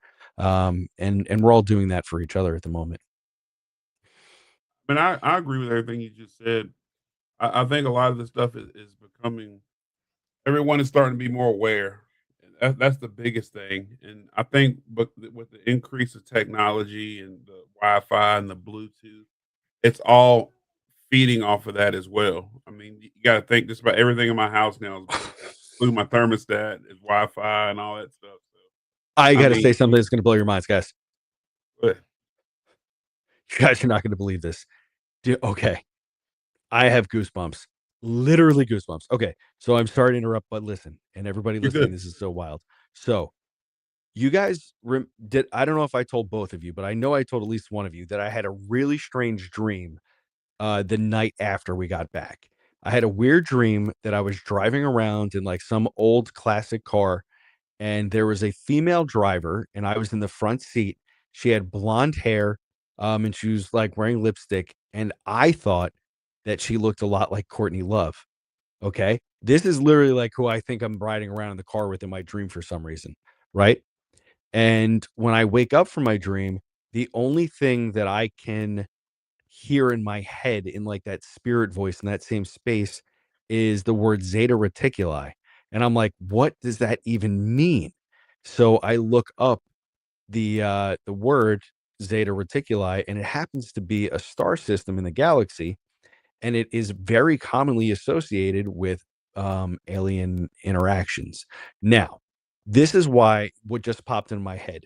We're doing this podcast today, and and I remember this story. What in the ever living F are the chances that Courtney Love bought bagels a mile and a half from my house today. Oh wow. They're filming a movie in the town right next to mine, and she walked into a local bagel shop and got the bagels. Literally, we're telling that story today, and I literally just saw that story before we went live. So I remember you Scott, telling me that story like a day or two, maybe, or it could be a week after all of this investigating happened. Mm-hmm. And that was what, month or two ago? Maybe longer. I don't know. My time June. as busy as I've been, my time frame sucks right now. But that was a while ago. You told me that. Yeah, what are the chances of that? Bro, have you ever even heard of Courtney Love being within 10 miles of you? 100 miles, 1,000? Why would you even know No. that? Yeah, but No, so before I I like her jump on here music. today, I see a guy in the local bagel store is like, "Hey, Courtney Love was here today." No joke. you brought back memories for me when you said that. Because Yes, let's go. I completely had forgotten about the following day after we got back, the dreams that we had Yeah. and how vivid they were. Yep. Yeah, I don't even know if I want to even read the message that I sent you, because it's the more I read it, the more I remember about that dream, that things that I didn't even remember at the time of telling you these things. Yeah, we'll pass on that. But we had some crazy dreams. Yeah. But That I wanted to share that because that was, I mean, just the fact that she was a mile and a half from my house today and we're having this podcast and I had that crazy dream. There ain't no freaking coincidences, people. There can't be. It's like I was just saying, the closer we get to figuring out that it's all the same and we're the same and it's just kind of an amalgamation of everything, the weirder these interruptions are going to be. I do And what makes understand this, the saying though behind people saying that the government knows all this stuff already, and who cares? they won't release it because humans wouldn't be able to handle that. Think about if we actually had all these answers and knew where our minds would be. I mean, our We would minds would live in peace. think so. Yeah, 100%. I think it'd So be more chaotic. no, I think we would. I think that if the truth came out, like say like right now everything is in faith, right? So and by the way, everybody, I don't want you to. I'm just kind of I don't know, rambling, I guess. So think about it. We believe a lot of things. Our values, a lot of values come from religion. Morality comes from religion and stuff like that.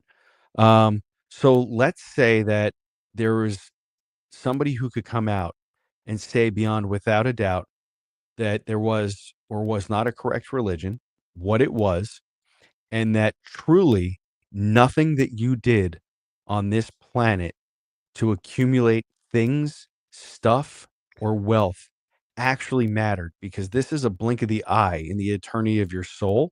And it could be fun to have things and enjoy life, but living in peace, because you know that if you're peaceful here, your peace will continue. Why would you ever fight? I mean, there are probably very evil people who still would want to accumulate everything, and that's where the conflict comes from. But imagine that just went away because somebody was like, "Hey, definitive proof that Christ is real, God is real, or Buddha was the all knowing prophet, or whatever your religious iconography is, or any of those things." But just imagine. We wouldn't have, what would be the point of fighting? You would just, in my opinion, I would want to live in more peace because there's nothing to fight over here.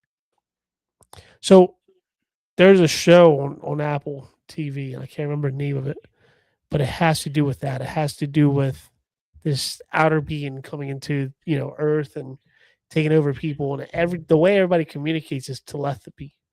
And they can communicate through their mind. They can communicate. Oh, that's Pluribus on Yes. Apple. Yeah. Yeah. Yep. It's a good show. How crazy would that be? Like, imagine if you guys have seen that show. Like, these people communicate through their mind, and there's only a specific few that weren't gifted, what they call the gift, and they were trying to turn these people and trying to figure out a way to turn them to it. But they were all friendly. They all worked together. They worked Right. like ants. The better way to explain it, they worked like ants.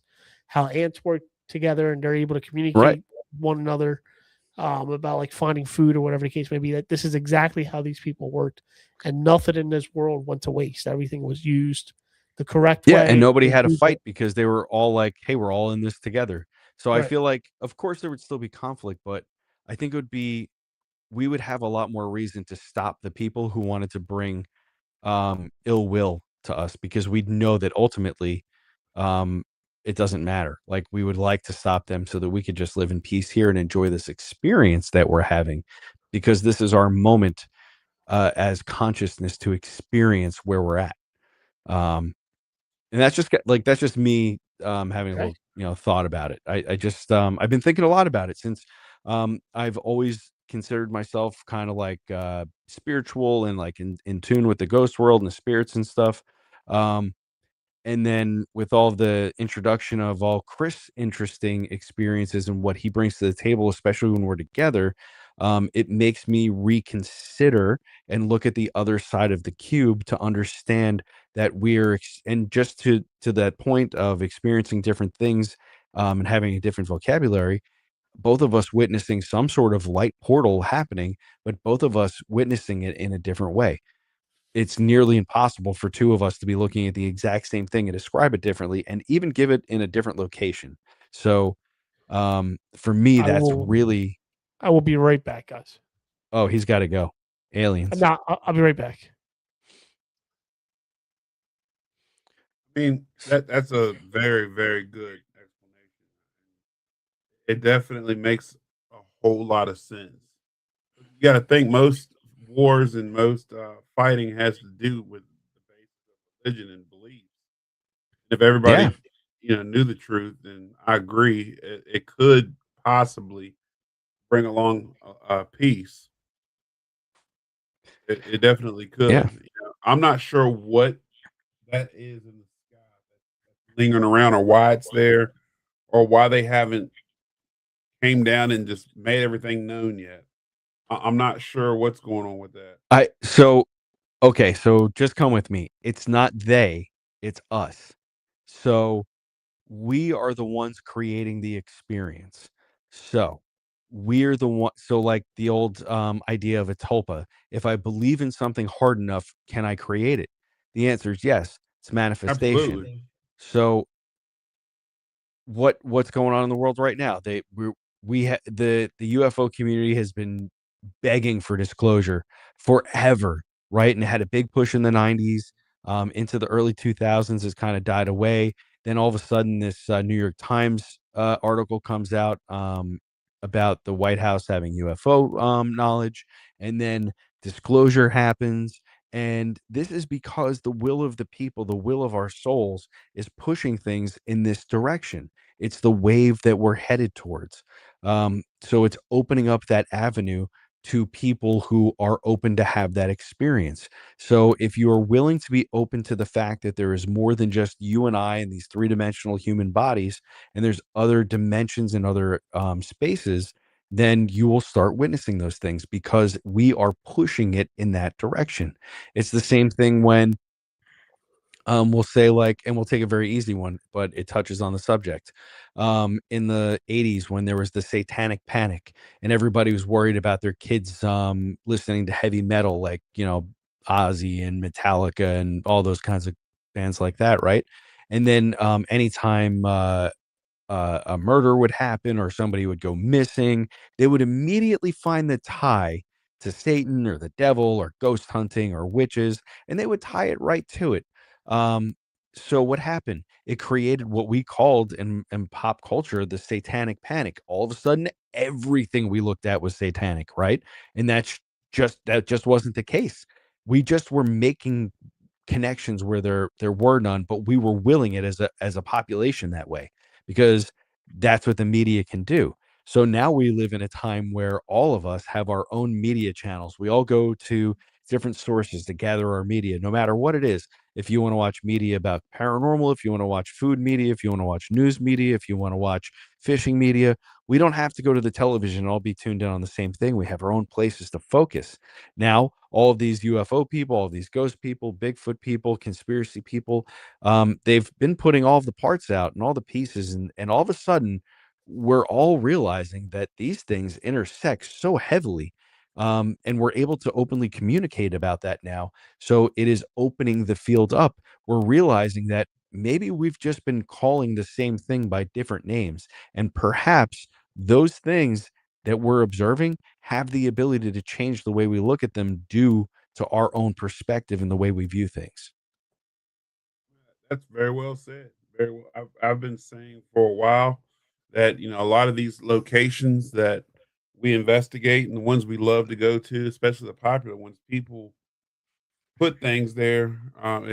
Howie keeps saying the word intent. He said it through many of our shows, our Yep. podcast, and I think that we have a lot of power and control mentally. Our mind is very strong. I mean, even I've worked in the mental health field since 2003, and I will tell you that there's even speculation that nonverbal people can communicate telepathically. They can. Yo, They can. you want to hear what I did yesterday morning on my TikTok live?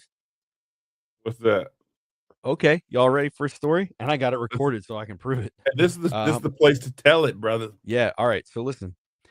So for anybody who's watching and you don't know who I am, I put the label on myself as a medium. It's just so that people kind of have an idea of where to start with me if you want to ask me about paranormal and ghost stuff. Like that's a part of what I do, but I have a lot of other skill sets that rest in psychic work and mediumship and all kinds of other cool stuff. So I do a lot of TikTok lives where I do free spirit led mediumship readings. I let your loved ones come through and I talk to them and I bring them through with evidentiary proof that I'm speaking to somebody very specifically. And we do this all the time. I've been doing it for years. It's a great time. People really enjoy it. Along the way, I've done some other cool things. I do live remote viewing where I ask permission from a viewer to tap into them in their space that they're in, and I remote view them, and I see the things that are around them, and I name them, and it's fun. And an I have a couple things like this, right? So this lady who watches me pretty often, yesterday morning, I was doing a live, and she said, "Scott, I have a nonverbal autistic son. I would love to know if you can communicate with him." And this is live, so I had to take a beat, and I was like, I don't know. I've never tried that. I have communicated with people in comas. They're nonverbal and unable to speak. So if I can communicate with them, I could probably communicate with anybody that way. So I said, with your permission, mom, and of course your son's permission, I would like to try that. So I guess she got the cue from him that it was okay. So basically, I tapped into my space and I went to him. I'm not going to say his name, but she gave me his name, and I went into his space and he and I talked, and a couple things happened. He told me that he was really at the moment very hyper focused on cereal, that he was very much like intent. He loved it. He was like talking to me about it. And I brought that to mom and she's like, "Oh my God, yes, it's all he's been taking out of the pantry. It's all he's eating." So that was good. That was a good positive hit.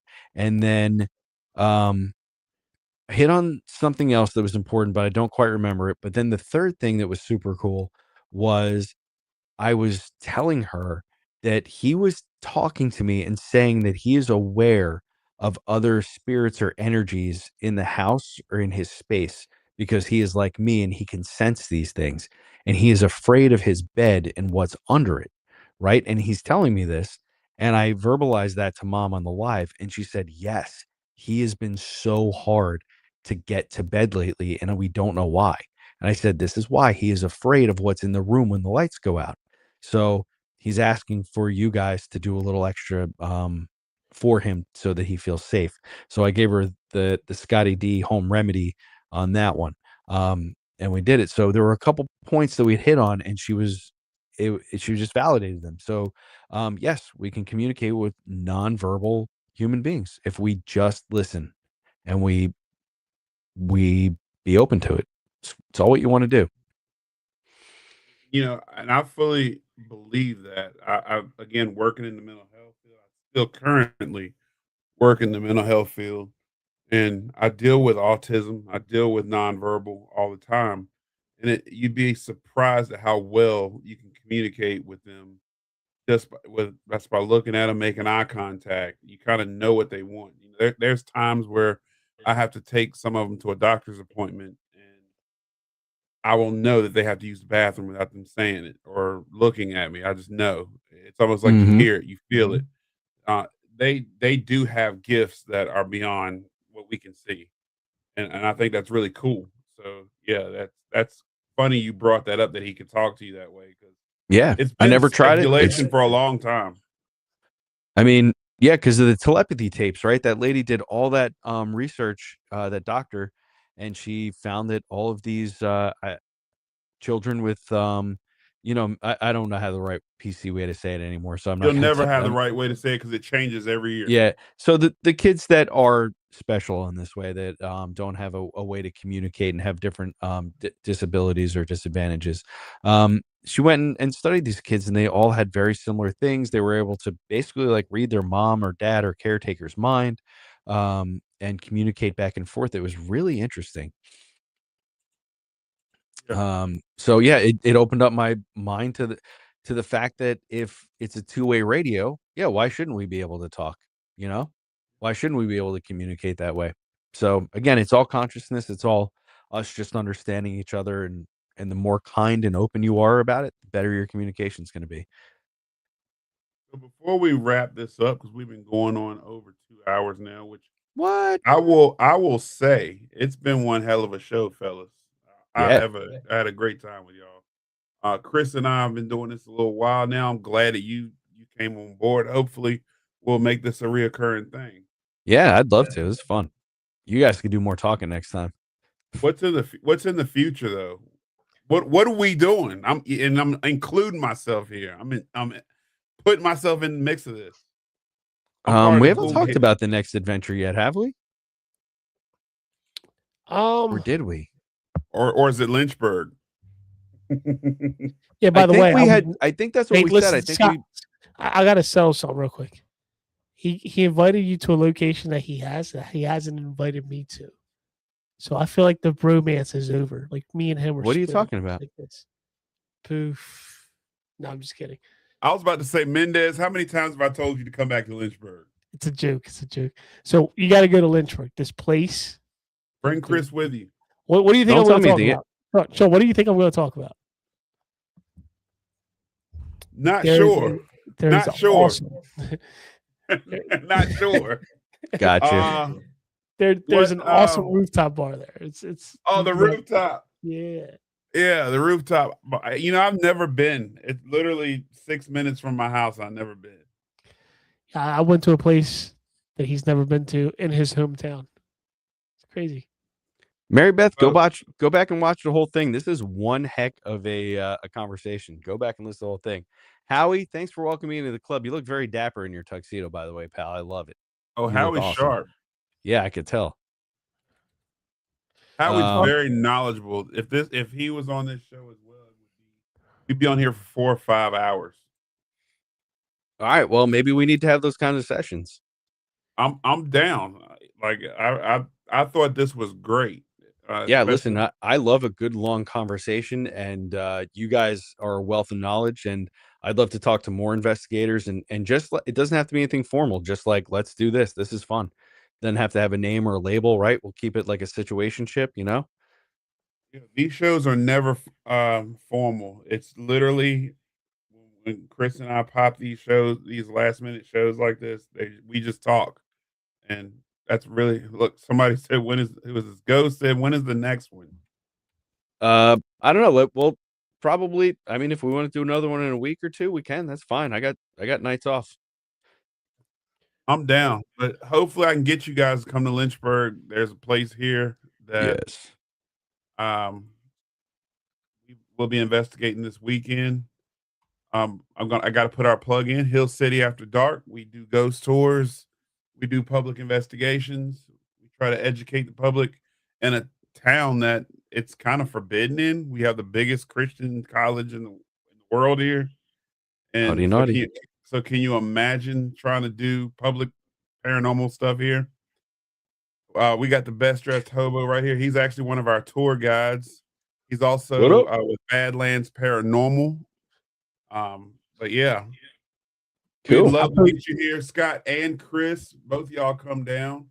I posted all of our social media pages for YouTube for Scotty, myself, and Hill City Ghost. Thank you. All on those links that I just posted. If you guys want to click on them and just hit that follow, subscribe button, you can Thanks, Colors. be doing a lot of stuff for us. So that'd be great. You can keep up with all of our adventures, all the places that we're going, and all the collabs that we're doing. So yeah, Ooh, yeah. Yes, Virginia. We are based out of Lynchburg, Virginia. Hopefully, we will have Scotty the Medium come down and go on one of our lovely tours Yo, listen. with us. We are gonna do a haunted pub crawl with Sky the Medium. You guys are gonna make it happen. Now, everybody here is listening. If you want to hear me tell some more crazy stories about police work, true crime, and paranormal, you need to come because I got a ton of stories, and they're not done. I'm still young enough to get out there and create more havoc and find more paranormal stuff for you guys to enjoy. So come out and hang out with us. and we haven't been touching the stories from the Pine Barrens. Yeah. Should we save that for next week? Yeah, let's save it for next week because I want to get the videos out. Yeah, next week. You'll see Chris's in 6 to 8 months. I'm gonna have mine out sometime next week. I'm doing what you're doing. I'm just throwing stuff together. We got this. Yeah, He's taking a play out of my playbook. We will definitely. Again, we have a poll on. I think Scott has one on Facebook? his. I've got one on our page. So if you're not following Hill City After Dark Facebook, you can also Why check not? us out at hillcityafterdark.com. We have a poll on there. If you would like to do a haunted pub crawl with yours truly, Scott the Medium, click that poll. And I believe if you click like, you want to do it. The confused face or the wild means, I don't know. Tell me more and comment. We're going to work on getting him down here, and prayerfully, Chris will come down here as well. And Scott is also going to be doing an investigation and some readings as well while he's down here. Yeah, girl. So you guys, if you want to come on board, make sure you follow all of our stuff. These guys got some amazing content. I watch all their stuff. I'm a fan myself, to be Thanks, honest buddy. with you. Even though they the homies, I got much love and support for these guys. Oh, you're the best. Talking about down to earth people, meeting these guys in person is incredible. So make sure you all are following everybody's platforms. And do y'all have anything y'all like to say before we close the show? No, just make sure you guys follow Hill City Paranormal, Hill City Goose. They are great. They're doing pretty outstanding, in my opinion, out there. They have a lot of good stuff coming out, and they're doing a lot of great stuff. So make sure you guys follow. So That's all I got. Thanks for having us on. Appreciate it. It was a lot of fun talking about UFOs and stuff. Hopefully the CIA can come for us. If we don't have this meeting next week, or we don't sit here and talk to you guys next week, you guys know what happened. You know what happened. Yeah, next week. If they're not here, they've gotten abducted. They're being probed. So next week we're talking about the Pine Barrens. So I wouldn't miss that show. We get them both on the crawl. Chris, you down to do a pub crawl with Scott? Maybe. I don't know. I don't know if Chris can drink or not. I haven't been out with him to drink, so who knows? I know.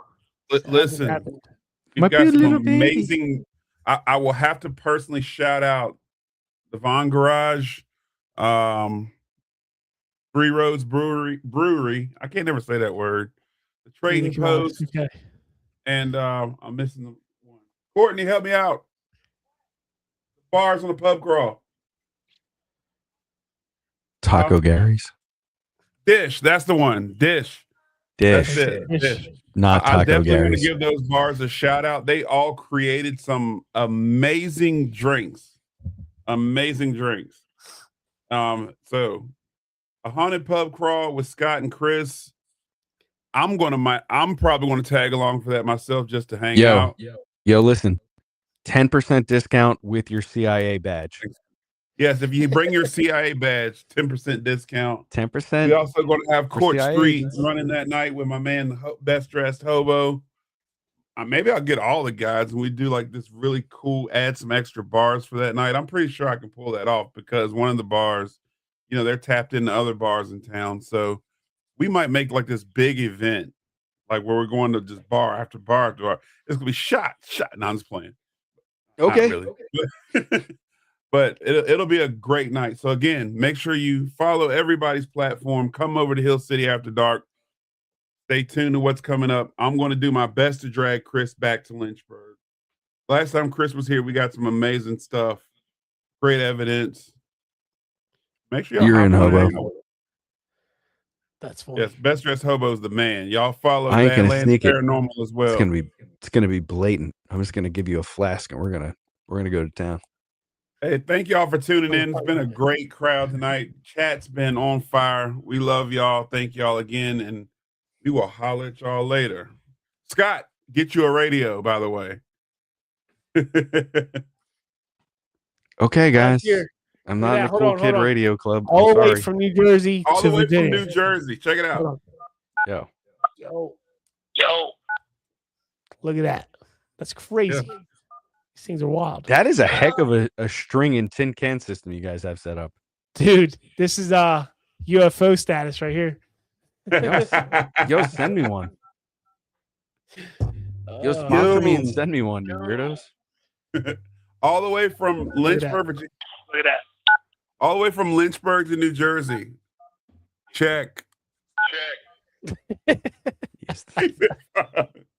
Hey, when those don't work, We'll be talking. See, when you get abducted, you can't call us. exactly.